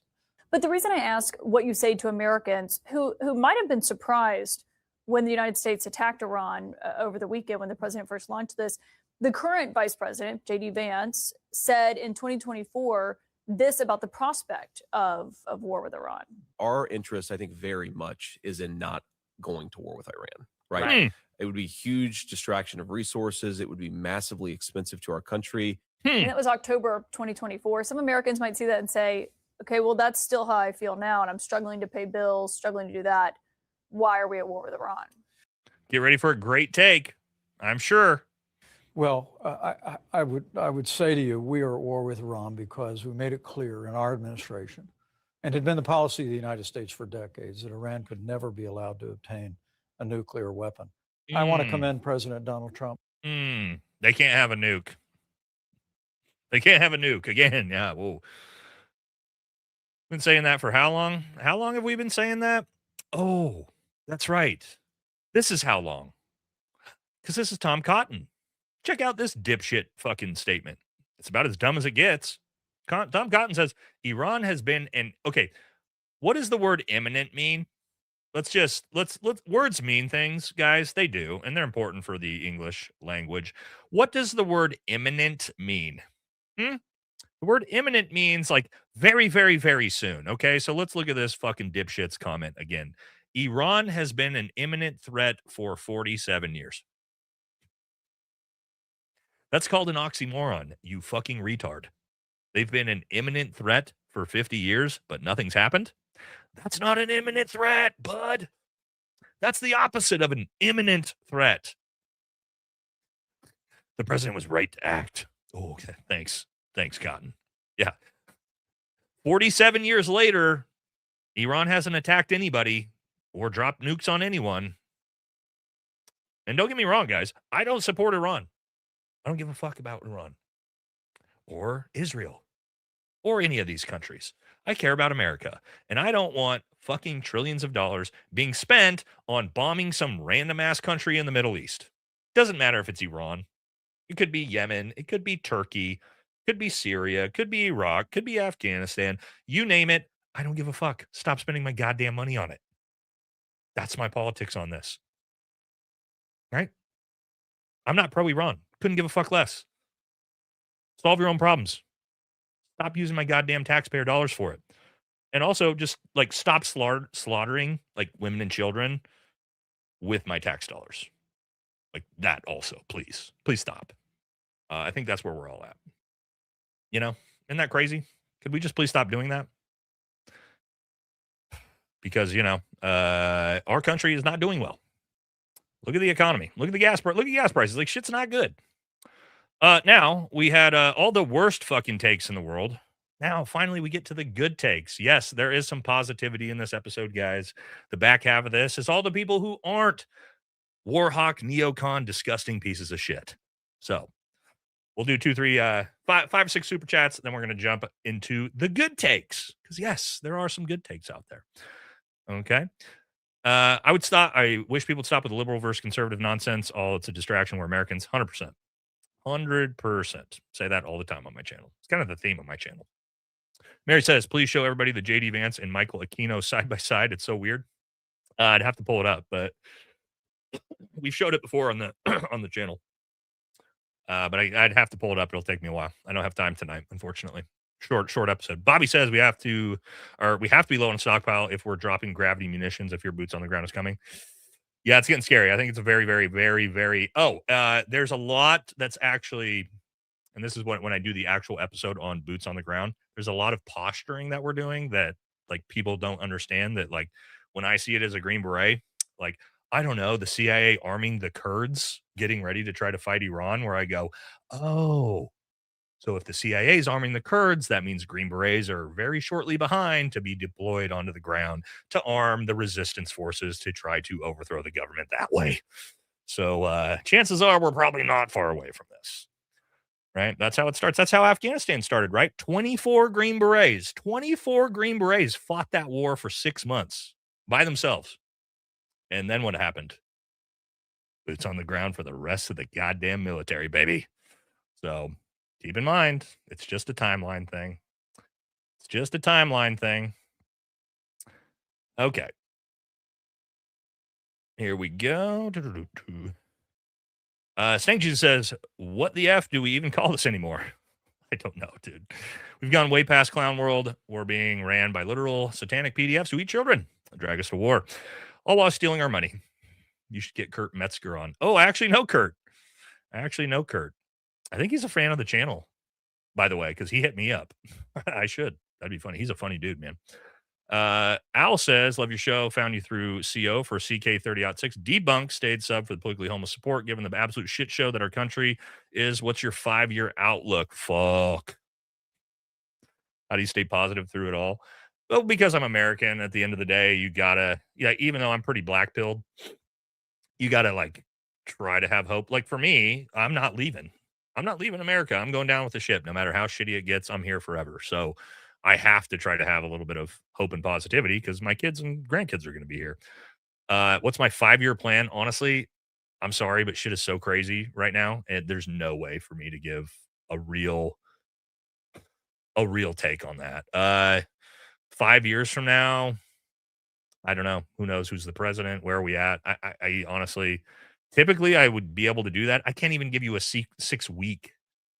I can't give you a 6 week outline at the moment, let alone 5 years. It's just shit's out of control. None of it makes any sense. Echo says, I'm an atheist on the left when we probably agree on 80% of issues. Turns out it was never left versus right. If the Epstein class versus us, also stick to YouTube, please. Hey, we'll always kind of be over here, when it's not, we're not getting fucked with. This isn't like a controversial episode, so we'll always have stuff like this over here. But when we're doing controversial stuff, I can't do it over here. I bet the concussed goldfish is just warming up. All right, 2 more and let's jump back in. Thank you, Kane. Scansel Levins. I can't say your name. Thank you, though. Thank you for your voice. I appreciate it. Sansel Vance. Sansel Vance. I probably said that wrong. Sorry. Didn't mean to. Okay, let's jump back into it. Yes, we got good takes. Why don't we lead off a good take with somebody like Charlie Kirk? We are just going to take out the Ayatollah. Oh, really? What comes next? What comes after regime change? Might be, we need a small number of U.S. troops to support the new regime. We have seen this play before. Regime change, you have no idea how this is going to work out. You have no idea. We are just going to take out the Ayatollah. Yep. We have no idea. Now, you had Marjorie come out and say she's still got hope. Some of these people still have hope. J.D. Vance and Tulsi Gabbard, you need to speak out against the war in Iran. Silence won't cut it. You were on record against it. Charlie Kirk was adamantly against it. Americans are dying. This is not what we campaigned for. No more foreign wars and no regime change. All we want was America first. Yeah, sorry, Marjorie. If you have any hope in J.D. Vance or Tulsi Gabbard that they're going to come out and be anti-war now, no, it's not happening. That ship has fucking sailed into the east. It's not coming back. No, those people aren't doing it. But Marjorie's crushing it. At least she's got some great takes. Here's her going after old scary Larry Loomer. Says, Marjorie said, she says, this bitch is celebrating the death of American military members and thanking their families for their blood sacrifice. Loomer lost 2 congressional races because nobody respected her or valued her enough to elect her. But this is who Trump takes his late night calls from and laps up with praise and worship. Loomer hated Charlie Kirk, true, because he spoke out against the war in Iran, same way I do.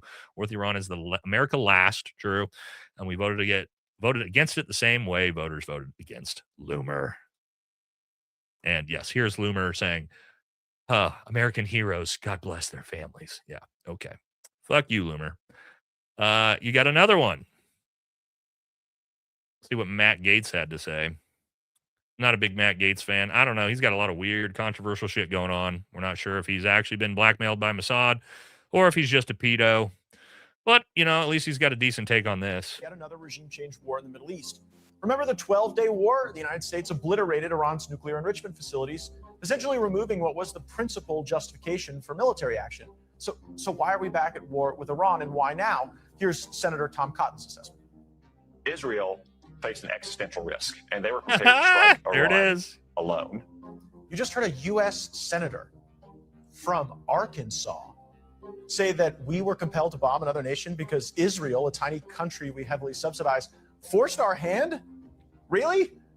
Here's Secretary of State Marco Rubio confirming Cotton's assessment. We knew that there was going to be an Israeli action. We knew that would precipitate an attack against American forces. I knew my wife was going to be mad at the ladies at the nail salon, and I knew they would be mad back. So I bombed the nail salon. It was Israel who first struck during the ongoing negotiations in the 12-day war. It now appears Israel was planning yet another strike during ongoing negotiations. 6 Americans are now dead. Yep. Yes, they are. Yes, they are. All right. Now we get to some of our buddies. There we go. We got Jack from Black Scout Survival here. I think it's breaking. And if you can't feel it, it's probably because you're asleep or you don't want to hear it. 6 months ago, questioning power was patriotic. Today, questioning power gets you labeled a traitor, a liberal, by your own side. When Trump came back in office, people expected fire.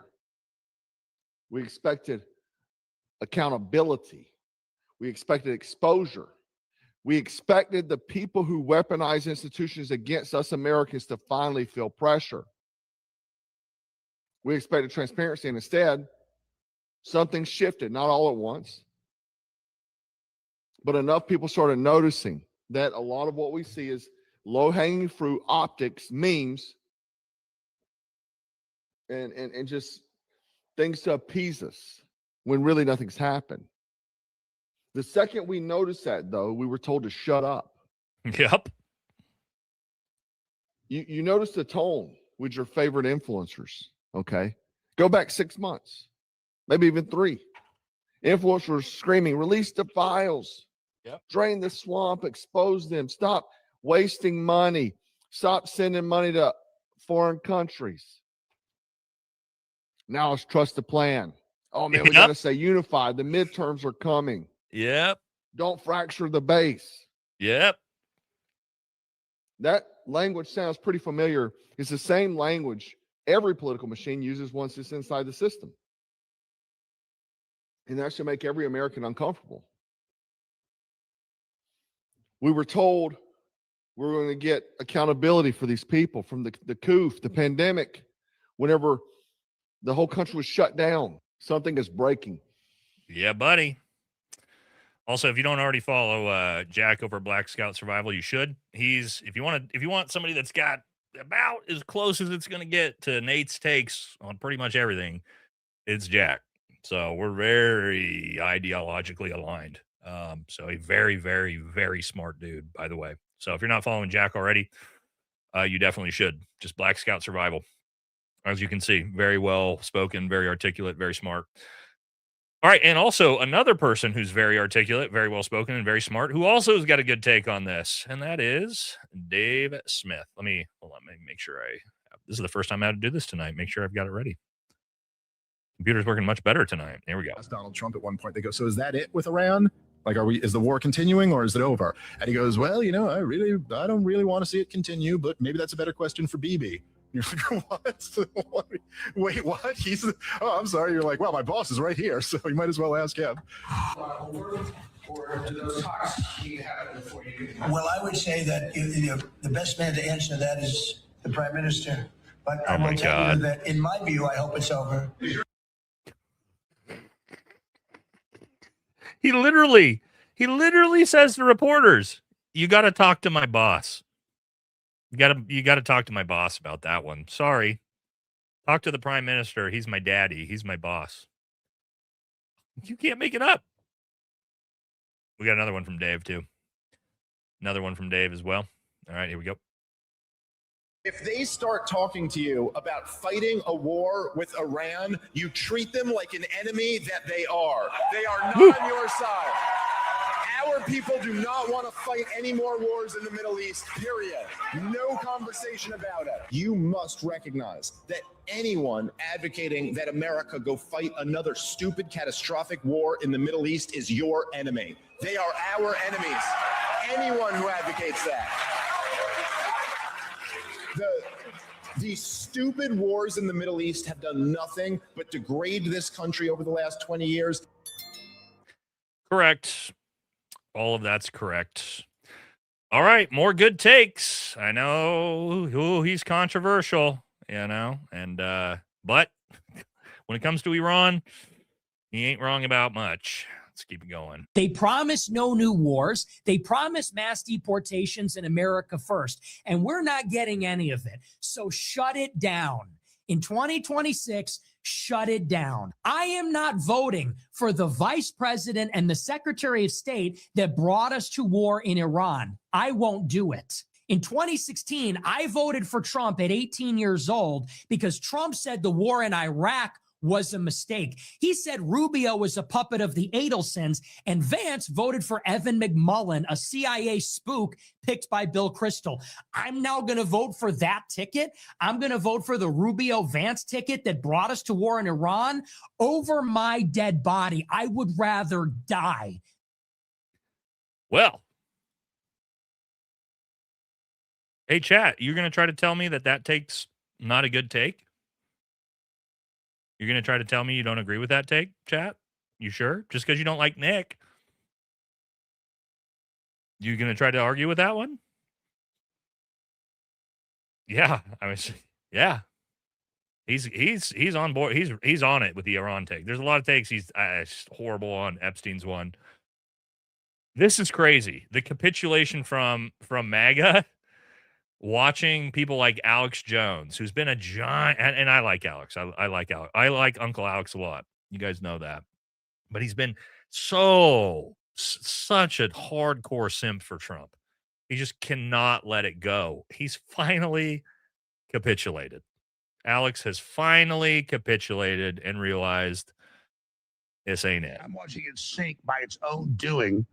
And so this is horrifying. And so, but I can't sign on to covering up Epstein. I can't sign on to World War III. And so that's why I tried to promote the optimism, because I fucking need this, man. Like, I want to fix the country. I want to turn it around. So it's not that I was delusional.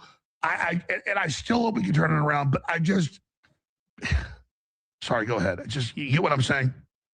I get it. And listen, like I said, I don't think that everybody that supported Trump was being dismissive about these concerns. I get it. You know, we all wanted to believe. I was 18 years old when Trump ran in 2016. And I remember getting in fights with people. This is my whole life too. At 18 years old, I wore the MAGA hat at Boston University. This is important. This is important for you to understand.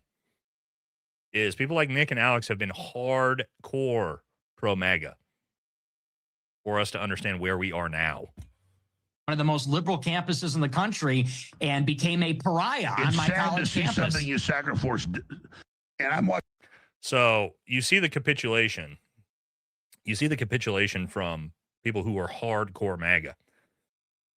And when, you can not like them if you want. That's not the point. You guys aren't. You got to use your fucking brains. I already see the comments in the chat. I don't like Nick. I don't like Alex. That's not the fucking point. God, please be critical thinkers. Use some Socratic questioning. What is Nate telling you? Nate is telling you these are previous hardcore pro-MAGA who have now completely jumped ship, who are fucking gone. That's the point of you understanding how bad this is. That people like Nick Fuentes and Alex Jones are off the MAGA train. Some of the most hardcore for the last decade pro-Trump MAGA simps are abandoning it. That is the point. Okay? That is the point you need to understand. That is the shift we are looking at. All right? At least for now. At least for now. Some of these people can, they're wish-washy. And somebody is a perfect example of a fence sitter wish-washy is Megyn Kelly. Megyn Kelly is all of a sudden on our side now. She doesn't know what she wants to do. Here's what's so scary to me. The president is talking about, I could do it in a couple days or 4 weeks, 5 weeks. And we will easily prevail. Trust me. And officials from his administration are saying, it's not going to be Iraq. It's going to be quick. Dick Cheney, 2003. Do you think it will be a long war or a short war? This is just one of many. We could have pulled a lot of these. I think it'll go relatively quickly. But weeks, can't months, count on that. Weeks rather than months. 8 years and 8 months later, we finally pulled our troops out. It was not weeks. It was not. We didn't pull anybody out. First of all, Megyn, I don't know the fuck you're talking about. Not true. But to her point, they give her credit. She's at least, and this is what's so crazy to me, guys, is you see the capitulation from these hardcore MAGA, right? Megyn Kelly, Nick Fuentes, Alex Jones. Nick's been off MAGA train for a long time, but you get my point. You see this capitulation, but what does Megyn Kelly also go out and do? She also tries to defend the Epstein class. She also tries to defend Donald Trump with the Epstein files. And this is where, the MAGA, they're like the MAGA first fence sitters. They're right there, right? They're like, do I get off? Do I say full fuck it? Or do I have to keep it here and sort of keep 1 foot in, 1 foot out? That's what they're all doing right now. At least people like Megyn Kelly. Matt Walsh is also another one that is fence sitting right now. Here was another one from Megyn Kelly. A foreign country. I don't think those 4 service members died for the United States. It is clearly Israel's war. Wow. Mark Levin wanted it. It's his war. Ben Shapiro, Lindsey Graham, wow. Gary Madelson. Why we are doing this. I mean, I don't know about you, but I have found the explanations lacking. I woke up on Saturday morning like the rest of you to his videotaped announcement where he was wearing the hat. Did not walk away with a clear understanding of what we're doing. It was restatements of things we've known for years. Yeah, we hate Iran. They hate us too. We've known that. That's the fence sitting right there. Why are we doing this now? What is the catalyst? Obviously, President Trump does not want to say we did it because of Israel. So, there's so many of them are so close. They're so close to being there. Right? Good take. Great take. You're right, Megyn. You're 100% right. But 3 weeks from now, what are you going to be saying, Megyn? You're probably going to be simping for Trump for something. That's the fence sitting, unfortunately. But who's some other ones? Hodge twins came out and said, President Trump has completely lied to his voters, backstabbed our country, and has disgraced his legacy beyond repair. At this point, biggest fall from grace I have ever seen. Hardcore MAGA. Hardcore fucking MAGA. As hardcore MAGA as it gets off the Trump train. And here's why. For a meme. If you guys are fans of The Office, MAGA says we're getting mass deployments. We're getting mass deployments of troops to Iran. That's what you're getting, not what you voted for. And one of the better he's been going in hard, is Tucker Carlson. Tucker Carlson has been one of the most vocal anti-voices for this conflict, by far. Advocating for years that the U.S. government, on behalf of Israel, kill the Ayatollah Khomeini. They got it. Okay, you got what you wanted. Why are you mad? This is the key to their psychology, and it's a spiritual principle. Bloodlust is never sated, just like any other kind of lust. Nothing is ever enough. You taste it on your tongue and you want more. Killing is the same. But there's a specific psychology at work here, and it's a graceless, anti-human psychology. The second people like this win, they want to kill the people they vanquished. And so you're seeing this crazed effort to purge anyone in the conservative movement or MAGA who had any doubt about the wisdom of this war. They shouldn't just be silenced and deplatformed. They should be arrested. How long before they should be killed? Not long. That's how quickly these things are moving, because a spirit has been unleashed. This is demonic influence, clearly. War brings people like that to the fore, and it makes them more powerful. People like Lindsey Graham. To caveat on what Tucker said there, there's new reporting coming out. You guys know the elementary school, the girls' elementary school that Israel bombed and killed 185 little girls. Reporting is coming out that looks like that was the United States, as well as the United States is now starting to just carpet bomb civilian cities in Iran. The point being with that is we're basically, I guess, taking the strategic angle of what our greatest ally does. And we're just going to slaughter people, I guess. That's the campaign plan. We're just going to carpet bomb and kill civilians. That's Trump's plan right now. I'm not saying that to be hyperbolic. I'm telling you that is the plan right now. That's all they have. They're just going to try to kill as many civilians as possible to try to force Iran's regime to capitulate. That's what we're doing. I know you guys don't want to hear that, and it's going to make people uncomfortable, but that is what the United States is doing. We're going to try to force Iran to capitulate by killing civilians. Just like, and guys, don't get me wrong. That's what we did with the atomic bombs. That was the entire point of what we did to Japan. We didn't drop them on military bases. We dropped them on city centers in Nagasaki and Hiroshima. Why? To kill as many civilians as possible to force Japan to capitulate. We are using pre-Geneva Convention strategy. Slaughter as many people as possible, so that way the Iranian regime has to capitulate and surrender. That's what's happening. If you don't like hearing that and it makes you uncomfortable, well, maybe it should, but that's the truth about what the United States is doing. And it's sad because as someone who served the country, loves the military, retired Green Beret, fought the wars, it's disgusting to watch because this is not the way we handled it in the global war on terror. It's not the way we did things. And we now are just saying, fuck it. Fuck it. We're just going to kill as many civilians as possible and hope that wins the war. So, yeah, that's where we're at, guys. Okay, this is a retard in the chat. I'm wrong. What am I wrong about? You don't know more than me on literally anything that we're talking about. So, what I just told you is just the truth. It's the objective reality of what's happening. If you don't, again, it's going to make people like you uncomfortable because you don't want to deal with the truth. I get it. I understand. I understand why somebody who's, a 68 IQ, can't understand what's happening. That's fine. But, it is what it is. So it's gross, but that's what we're going to continue to watch happen. And it's also a friendly reminder to all of you that your taxpayer dollars, you and mine, is paying for this. So I want you to know when you go to work and you then give 30% of your income to the federal government.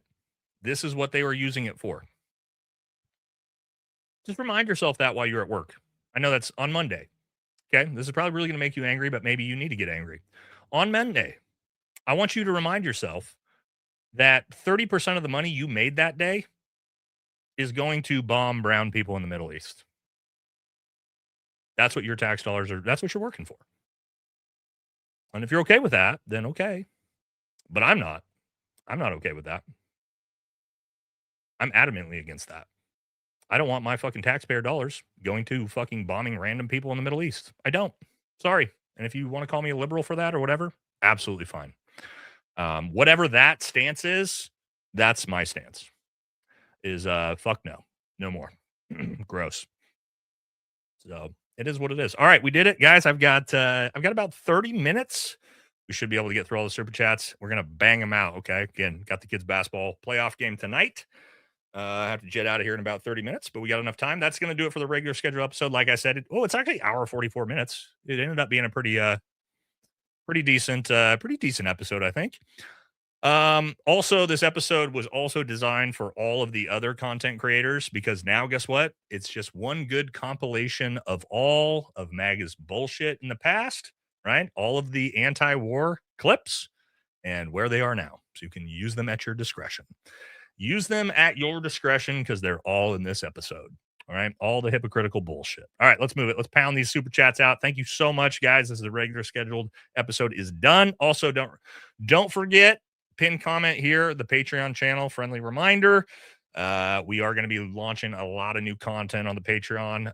And for those of you who are new and didn't get that pitch earlier, we're going to be doing firearms content, lifting content, fitness content, nutrition, backside of my life. And we got a deal going on with that comment right now. If you're already a member of the Patreon, you get a free month free for the highest tier. And if you are just signing up, first 1,000 people get a free month at the highest tier as well.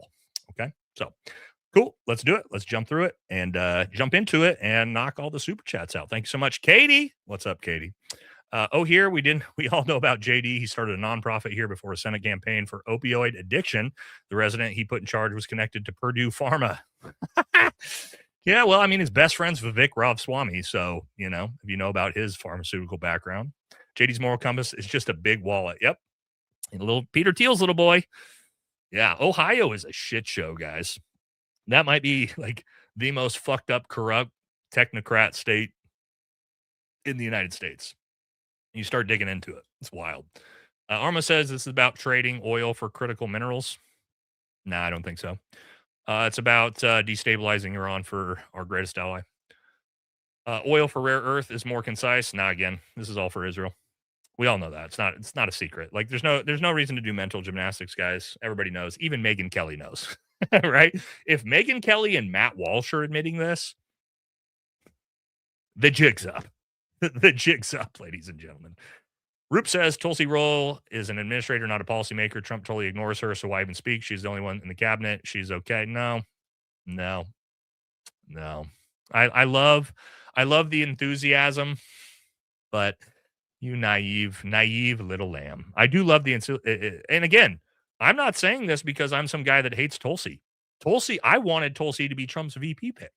I've been a huge fan of Tulsi for a long time because of her ideology. The problem is her ideology is now gone. So no, sorry. She could resign. If she really had the moral integrity that someone like us, right, that really adamantly believed what she claimed to believe, she'd resign. She wouldn't fucking be a part of this bullshit, but she is. She's not resigning. So she has then said, I'm signing off on this, right? So no, Tulsi's no better than the rest, sadly, because she's a massive disappointment, obviously. Mega says, can you clarify what % of their oil China actually gets from Iran? I've heard all kinds of numbers and was hoping for accurate info. Thanks. I did an entire episode on this. I did an entire episode on the Strait of Hormuz. I don't look it up. You could look it up. I believe it's around 20%. I'm saying that off the top of my head. I could chat GPT it. I'm going to say around 20 to 20. I think 24%. Again, let's see. This is off the top of my memory. of China's oil comes from Iran? Question mark. Let's find out together. See if Nate was right. 15%? That's a little bit lower than I thought. Oh, that's right. They buy 80% of Iran's oil, and it gets about 15. I think it's 15 to 20%. So it was a little bit high. But yeah, it wasn't as much as people. Point of what I was saying there is it's not as much as people thought.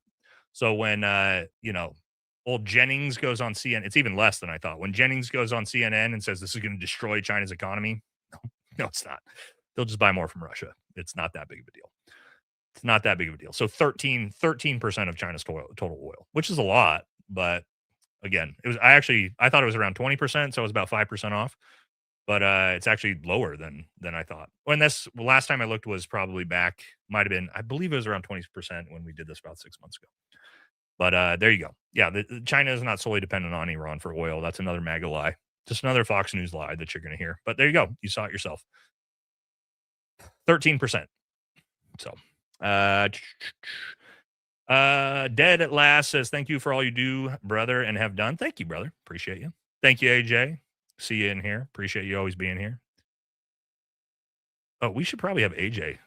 We should probably have AJ as a mod. You know what I mean? Or is AJ already a mod? AJ, are you a mod already? I don't remember. I don't know if you even want to be, but you're always here. Something we should talk about if you're interested. Anyway, Oregon Outlaw says, Pete Hegseth, and I quote, blah, blah, blah, blah, blah. Yep. Peter Doe. Okay, you left the big $50 dono with no comment earlier. Thank you very much, man. Thanks for another one. It says, what do you think? What are you thinking about Senator Mullen trying to start a fight in a hearing? Love your content. I remember that. What did he, but he wouldn't use curse words. What did he say to him? He was like, stand your butt up. Stand your butt up. Let's go. It's like little 4'11" Battledorf. Big tough guy. Yeah, we're trying to. All right. Well, if you're interested, man, let Jasmine know because you're always here, brother. Appreciate you being here. Yeah. What do I think about the Battledorf hiding behind fake tough guy? Senator Mullins. Yeah, he's a fucking pussy, dude. He's a tiny little pussy. We all know that. We see it, right? We've seen it with his pictures hiding on January 6th. He's a giant pussy. It is what it is. But he gets to go be a tough guy like Bovino.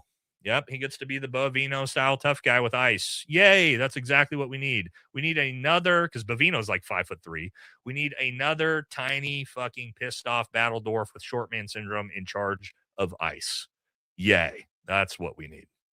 Woo, great. And I'm not trying to dunk on the short kings out there, guys, right? But he is legitimately like 4'11". That's, I will bet there's probably not any grown men in the chat that are shorter than Mullins. Probably not a single one in this 5,000 people that were here, or wherever we're at, 4,000 or 5,000 people.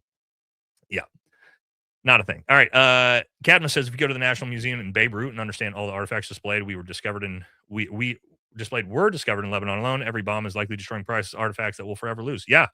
Well, they love that. Same thing as Syria. Man. Biblically, Syria, Iraq, Lebanon, Jerusalem. Yeah, they're destroying all of it, and they're doing it on purpose. Why? Because they hate Christianity. Duh. Fucking duh. If you didn't know that by now. Jules, thank you.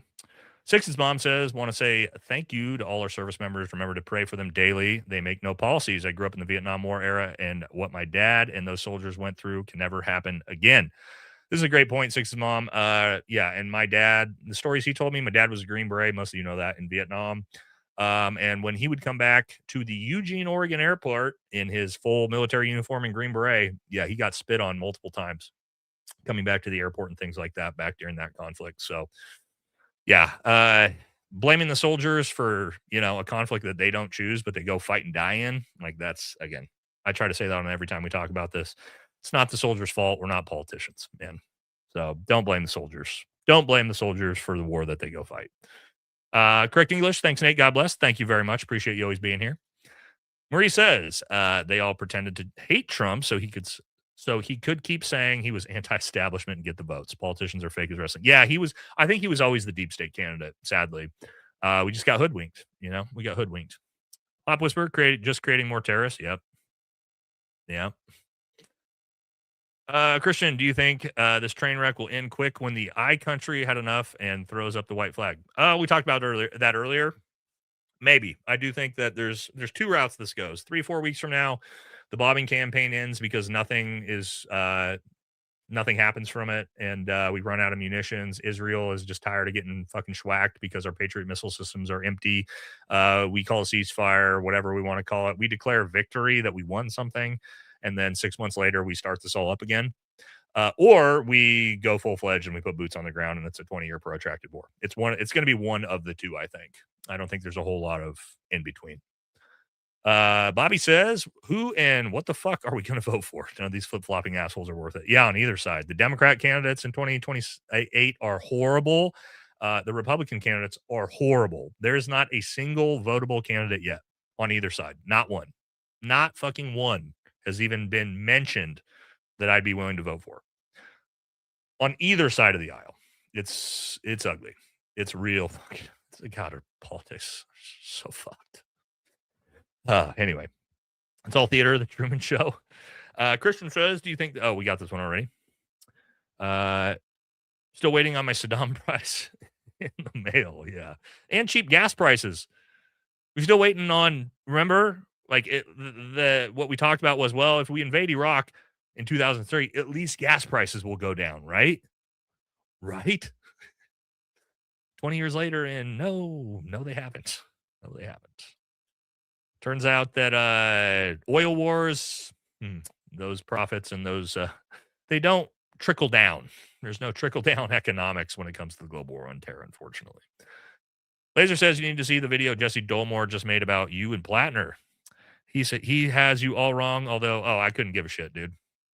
What, some fucking Zionist piece of shit is gonna call me anti-Semitic? Cool, man.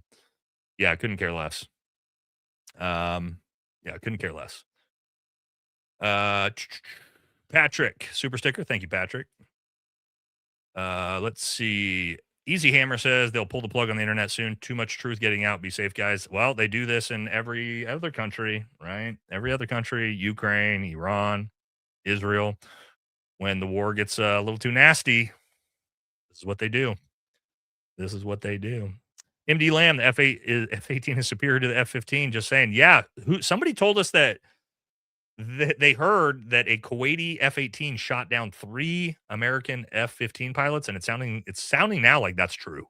That's actually what happened, which is yikes. That's a yikes. Air Force not looking great there. Wanshire says they said U.S. missile stocks are running low, calling out Tomahawk land missiles. Ones we launched from ship subs and SM-3 interceptors, not all. Yeah, Tomahawks are almost gone, man. I know you keep trying to say that, but it's not true. Appreciate you donating, though. E.D. Frank says the defense manufacturers were summoned to the White House today to ramp up production. Well, they got to do that. Makes sense. Got to get Lockheed Martin and Boeing and everybody involved on this, right? Here we go. And you only do that if you're planning on having a long, protracted war, right? Yeah. John Fetterman is there to remind us the government is an asylum. And the fucking freaks are running the show. God, he's all over the place, isn't he, man? He had a stroke and immediately turned MAGA.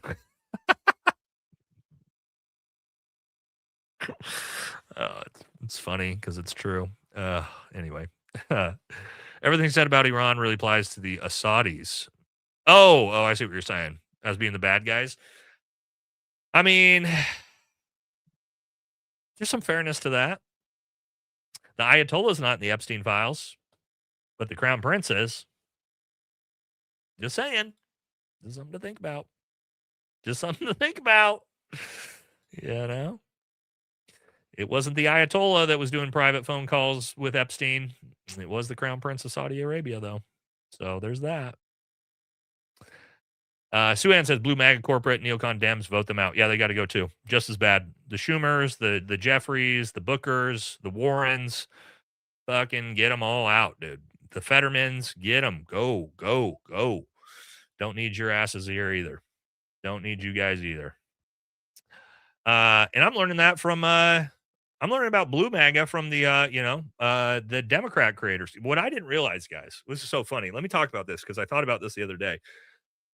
Because when I watch like Hassan or Kyle Kalinske or those guys, they're not really like, they're not that, they go after Trump, right? Obviously, but they go after the Democrat Party like I go after MAGA. Like they're constantly fucking going after their own party. And I didn't realize that the left has the exact same thing going on that the right does. You have the populist left that is basically got a civil war with the blue MAGA, just like you have the America First populist right that's in a civil war with red MAGA. It's very, very interesting when you actually watch that.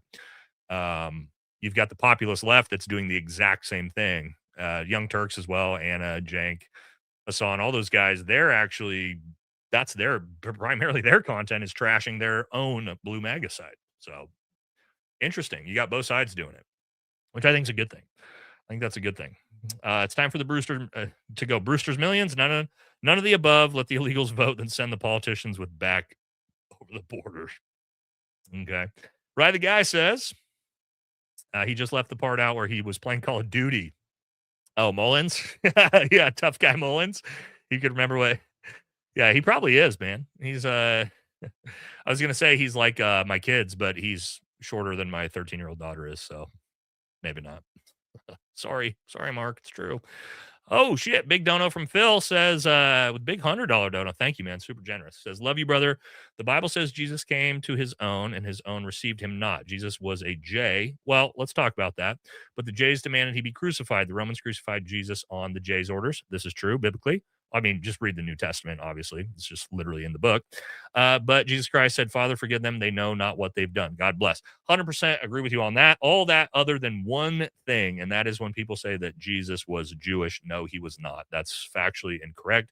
Jesus was born of Immaculate Conception through the Holy Spirit and the Virgin Mary, which makes him the Son of God or God himself. It does not make him Jewish. Does that make sense? That's a very common misconception biblically. No, someone that is the God being born of Immaculate Conception does not make him a Jew, nor was he religiously a Jew. So he wasn't genetically or religiously. So that's a Schofield Bible Judeo-Christian bullshit that we've been fed. But biblically, that's not true at all. It also doesn't make any sense, right? Like, why would God, who's being born of Immaculate Conception through a virgin, be genetically Jewish? Right? No. That it never made sense to begin with, but that's the propaganda that you got when you were a kid, just like I did, right? That's the Protestant propaganda we all got. But also outside of that, Phil, yeah, very great comment, and the 100% of this is all true. All right, TJ says, and they say Biden was the DEI president, yet we have Noam, Mr. Hold the Breach, and Dan Cuckshaw. Yeah. It doesn't matter what she was. Jesus was born of Immaculate Conception, which is why she's a virgin. God, not a genetic child. I know this. I don't know. This shouldn't be hard to understand, right? God is not a human being. Do we understand that? Anyway, I know that's what we got told when we were kids in Bible school, but obviously, silly. Never made sense to begin with. Okay. Thank you, Miles. Max says, my second job is with a majority of Fox News boomers, and I can't help but die a little bit inside every time they justify Trump dropping, I'm going to say, bombs for our greatest ally. Yep. But, hey, here's the thing. 10 years from now, it's going to be a very, very different political environment. When you have 30 million boomers gone, it's going to be a very, very different political environment. I can promise you that. That's why they're trying to get everything done right now as fast as they can. Cadman says Warren and Mullen are both Native Americans. Hardway says Mullen makes perfect sense when you remember we have a 5-time draft charger, in charge of the military, and a flim-flam man controlling the economy. True. Coop Wins says, have you ever watched the Ranger School promo? It's old. The thumbnail is of a stupid-looking tiger. It's hilarious, but has a bunch of picture switching, so actually watch it if you haven't. The old Ranger School promo?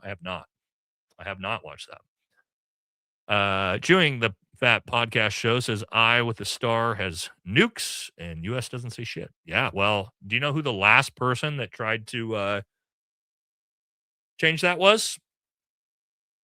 Who was the last person that tried to put a shutdown to this? Anybody know? Last American? I say president. We'll give a little bit of a hint. Who was the last president who tried to shut this down? Anybody know historically? Yeah. And we all know what happened there, don't we? Isn't that interesting? Isn't that interesting? Just saying. Jimmy Dean, no amount Hegseth next. I don't think so, man. I would like to see that, but God, I don't think so. I think Trump is fucking loves him. Orders from the top, because he's a giant loyalist simp, right? He'll do anything the president says. That's what you want. That's what Trump wants. After midterms, Vance blamed. Marco rises. I think you're onto something here. After the midterms, Vance gets blamed. Marco rises. Iran strategy works. Miscalculation, Mad Green Priest. The problem with Marco is he's also tied to this. Both JD Vance and Marco are tied directly to this war. So I don't know if Marco rises. I do think Marco will overtake JD Vance in the Republican primaries for sure. I think Vance is completely fucked. He doesn't have any chance at all. I think Marco is probably going to eventually be the front runner of the Republican Party, but does he win when he's tied to all this? I don't think so. Maybe, though. We'll have to wait and see, right? Like, a lot could happen in 2.5 years. But I think is a good comment. I think you're onto something for sure there. We'll just have to wait and see how far it gets, you know? Where are we at? YouTube's pressing this. Nah, not really, man. It's just that anytime we started an irregular time, right? This is typically, you get a little bit less viewers. But we still had like over 6,000 at the peak. Also, you know, this is not like a crazy big story in the news. So it's just the way it goes sometimes. You know, we're all over the place, but anywhere from like 5 to 10,000 is usually where we're at for viewers on the stream. Joe says, yeah, but the U.S. of A effed the Kurds before. Yeah, Joe, isn't that right? Just saying, I'm surprised they still want to work with us. We talked about this on Tuesday, Joe. I have no idea why the Kurds would fucking have any interest in signing on to anything with the United States. We have utterly fucked them over and left them to die 4 times now, by 3 different presidents. Yeah, I don't think so. Very true. Very true. But who knows, Joe? Who knows? The CIA is crafty. The CIA is crafty. AJ says, same here. I'm not fucking leaving. Yeah, we're going down with the ship here in America, ladies and gentlemen.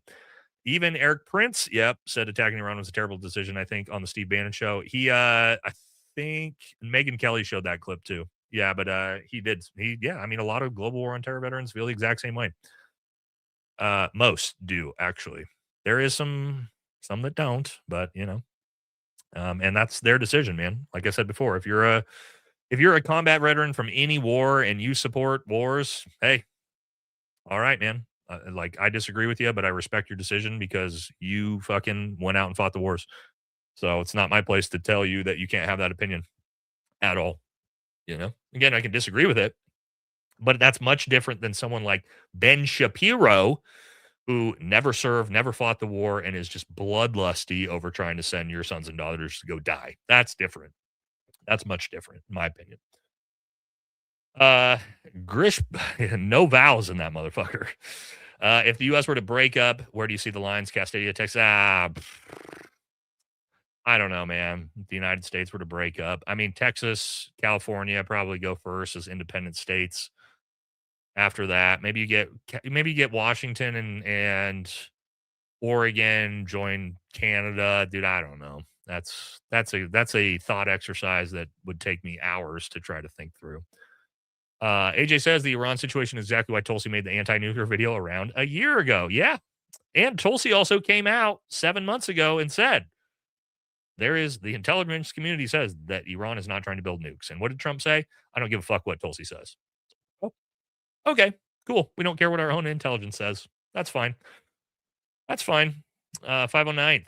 Paratrooper says, enjoy the clear-headed non-cult analysis, my dude. Keep it up. Thank you, brother. Appreciate you. Thank you for your service as well. Joni says, I love Kurt and Jimmy. They're all hilarious together. Yep. Deborah, what's up, Deborah? Says, what do you think about Landstuhl hospital rumors about it being closed due to receiving at least 100 deceased and injured soldiers yesterday? I've been seeing this. I've been seeing reporting that there's way, way more dead U.S. service members than we actually have been told and reported. This one's hard for me to believe because here's the thing. We would kind of know that if there was 1,000 service members that were dead, people's parents and family members and teammates and people in their units would be talking about this. And so, no, I think this is just bad information and propaganda. But I don't know. I think there could be But somebody said, get to my son's game. It's at 6:30, and I'm 2 minutes away from the high school. So we're okay. We got time. And we're getting near the end here.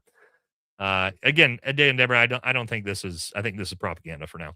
Boots on the ground. How though? Through Turkey, through Iraq, amphibious landing. Now we're kicked out of the hornet's nest. What's now? Yeah, I don't know. The really the only way in is through Herat in Afghanistan. If you want to actually bring like a full military force in there, otherwise you got to jump in. So 82nd Airborne boys, strap them boots up because we can jump your asses in. We can jump you in, but yeah, rolling those tanks in. So yeah, it's the our airborne units might be getting some airfield Caesar. Yep, I'm getting close. Almost done. I'll meet you there. Oh, there's my wife. Headed to the game. All right, online Hasbro peddlers getting upset because the liars, thieves, and criminals aren't paying for them to peddle their propaganda is hella funny to me. Oh, this story is so fucking funny. If you guys haven't seen this, you know the 7K Club? We all make fun of them because they were getting paid $7K a post. There's a story, I don't know how true it is, that supposedly Israel's not paying the bills. And all of these people, part of this social media content space that were supposed to get paid for this Hasbro program, aren't getting paid. That's got to be the most stereotypical shit in the world, right? Is that just like poetic that these people aren't going to get paid for shilling? Oh, I know, dude. It's so funny. Yeah, I see that story. I don't know how true that story is yet. I've seen the reporting of it. I've been waiting on it to like try to fact check it or not, but it's funny. It's funny regardless.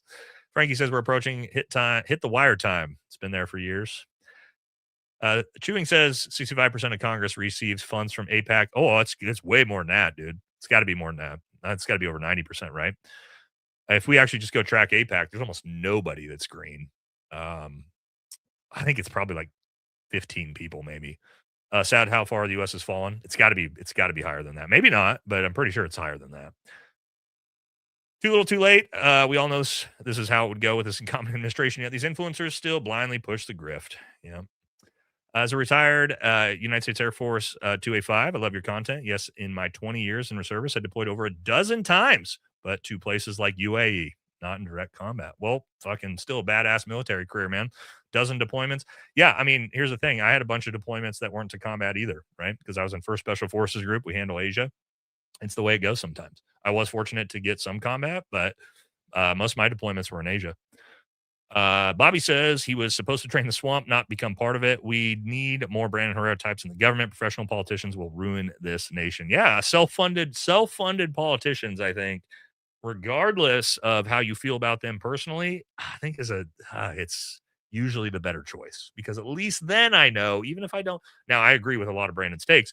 I'm just saying in general, even if I don't agree with some politician, at least I know he paid for his own campaign. And so he's not beholden to some fucking corporate lobby that he's got to, vote a certain way now. 70%. That's actually surprising. Also, I want you guys to be very, very understanding that there's a lot of politicians that skate this by getting their money from JPAC and other Jewish PAC organizations instead of AIPAC, because track AIPAC is becoming such a big deal. So also understand that. AOC is a great example of that. Gavin Newsom is a great example of that. They'll show you $0 AIPAC score when in reality, they're just getting it from different PACs. So keep that in mind. Keep that in mind whenever you see those things. Alex says we financed Iraq's war in the 80s against Iran for 8 years, where Iran lost 500 people. Yeah, and that's why removing Saddam Hussein wasn't a great idea, because he kept Iran in check, and Iran kept them in check. So the Middle East was kept in check. And we decided to fuck all that up. Our current administration is actually dumber than Idiocracy. I love the movie Idiocracy. I absolutely, absolutely love it. But I think you might be right. We're about to have the UFC event at the White House. That's like literally the plot of Terry Crews's character in Idiocracy. Athos dude says, I have recently found my faith in Christ. It has amazed me how much Christians consider another religion God's people, especially when those people's actions go directly against what our Lord stood for. Well, I'm glad to hear that. I am not one of those people. As a Christian, I do not believe that whatsoever about the other religions. But to your point, yes, the Zionists do feel that way. Texas Real says, what team would be most likely to perform long stints in reconnaissance duties, Green Berets or Rangers? Green Berets, because we can work with the local populace and with partner forces. Green Berets. Long stints. So obviously Ranger reconnaissance is going to do a lot of tactical reconnaissance, but if you want to implant Green Berets somewhere for 6 months to 12 months at a time, it's going to be Green Berets that are going to do long stints. But pretty much every special operations, Force Recon, Marines, Ranger Reconnaissance, Green Berets, SEALs, like we all do reconnaissance. Hey, Val, have you seen the terrain run? How we begin to try to invade? Yes, I have. I showed that. I did a pretty long, for those of you who watched that episode last week, I think it's the episode that got yanked down, of course. We talked exactly about this. This is going to be in the boots on the ground episode. I'm going to really deep dive exactly what that would actually look like if we were to try to put boots on the ground. So that's coming this week sometime. Jake says, neither side eats bacon. This is not my war. I love this comment. And yes, 1000%, dude. I think I have this exact meme up on my Instagram right now, or I did yesterday. What does Posse Comitatus say about meeting in taverns? That's a good joke. That's a good Marine Corps joke. I like that one, buddy. For those of you who don't understand it, Google it. You'll figure it out. Stewie the puppy. Hell yeah. Look at Stewie the puppy right there. Says, sir, I am from Iraq, and I'm so glad when I listen to you that you tell your Orient of the truth. When you tell them those bombs are going to civilians, I hope everyone listens to you. Well, they should, because you can watch it with your own eyes.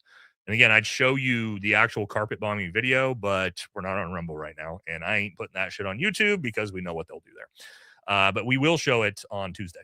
I'll have it all there for Tuesday. Spy says, when I heard Pence say that, I thought, Pence say that. Yeah. He hates Trump, but he somehow supports him there, huh? Oh, don't worry. I've been working on a who's going to win the war video, and Professor Jang's videos are obviously a part of that video. Coming soon as well. Fantastic. Guys, if you haven't watched Professor Jang, I would write this name down and type it into YouTube and go watch his predictions on this conflict. 70 or 77 grain or green tip. Gonna start stocking them up. It depends on what you want it for. If you're talking about for actual potentially needing to put somebody down, green tip is what I would go with. That's what we use in combat as Green Berets. So, and most U.S. military does. Michael says, what's the differences between a serial killer and Trump or Netanyahu?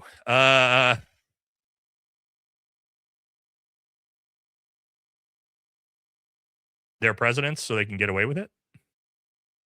Prime ministers, presidents. Yeah, so they're powerful, so they can get away with it. I guess that's the main difference. Yeah, they got enough. Yeah, somebody said money. They got, EMS says they got enough money to get away with it. Yeah. You're a voice of reason for the world gone mad. Thank you, Wesley. Lax. Ooh, it's a good looking pup right there. Man, Nick was trying so hard not to laugh at Alex. Out to cry. Yeah. Yeah, locking in. Generational lock-in, as you'd say.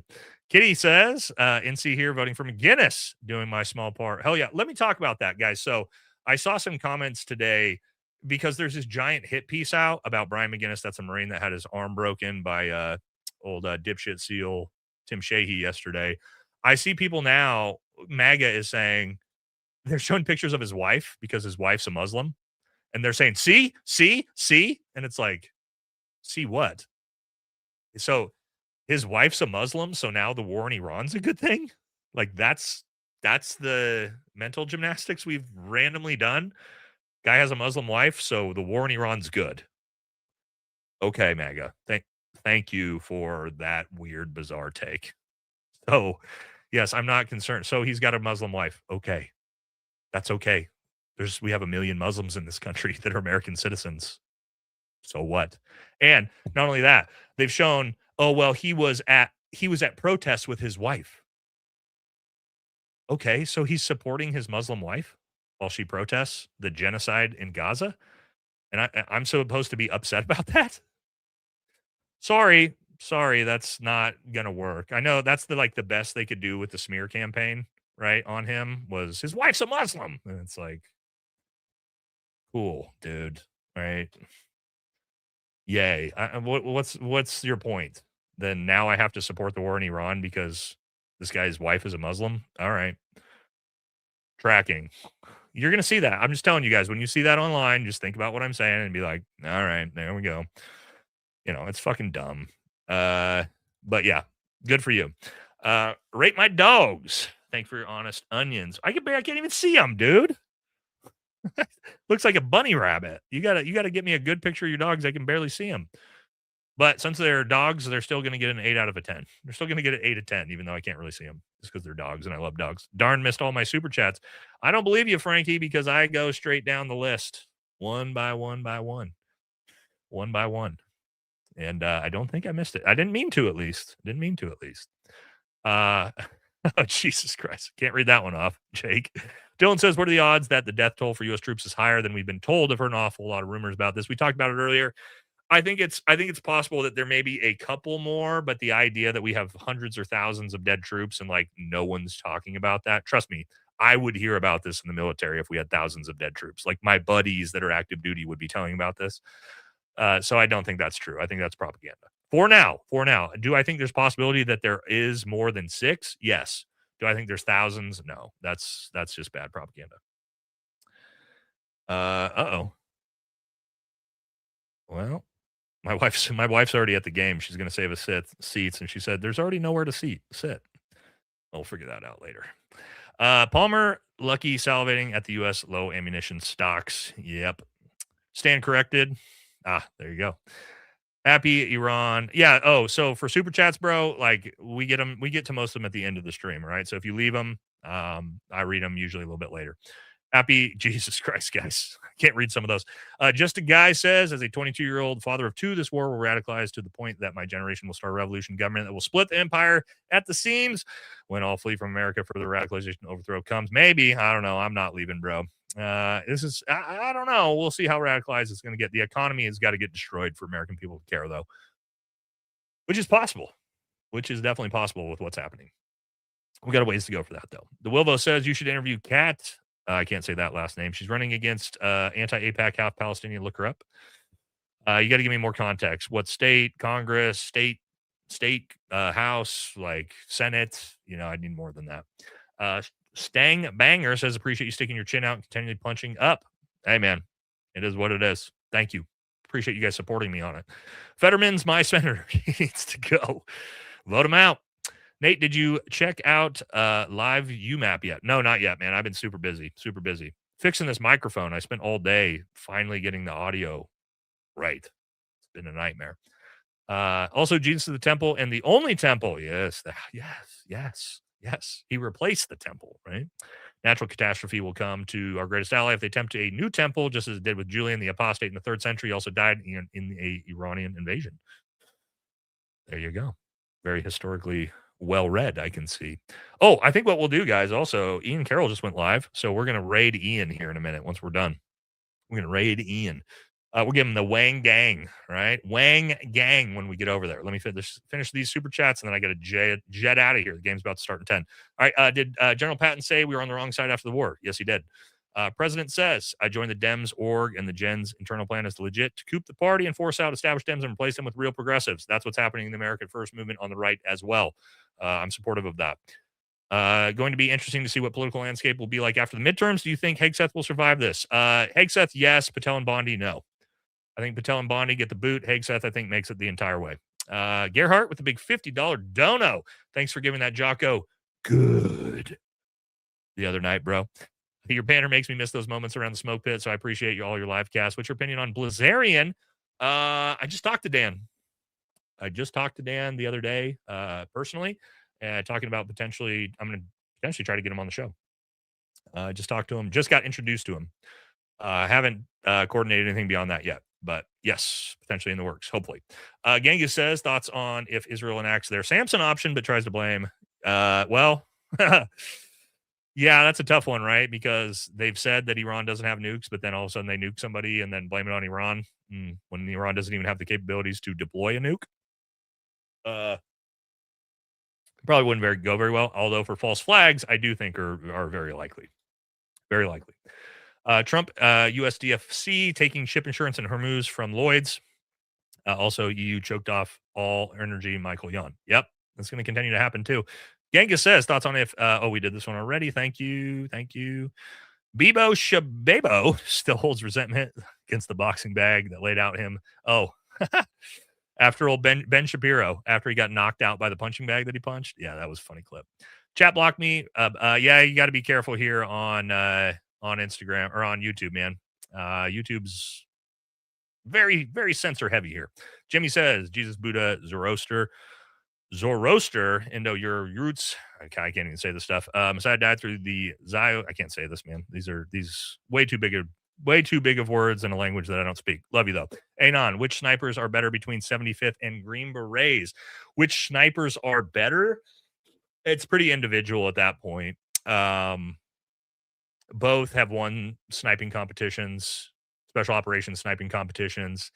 Who's better? Again, I don't know. I wouldn't say like each unit one is better than the other. It's going to come down to the individual. We both have snipers and both sides are very, very good. So just it's going to come down to individual on that one. Jen claims Stalin is the greatest man ever lived. Interesting. Cuba. Yep, that's coming. Cadmus, I have never heard about a serviceman loving the country. They're fighting and finding a wife from there. Never, ever. Oh. Do you know how stupid this comment is?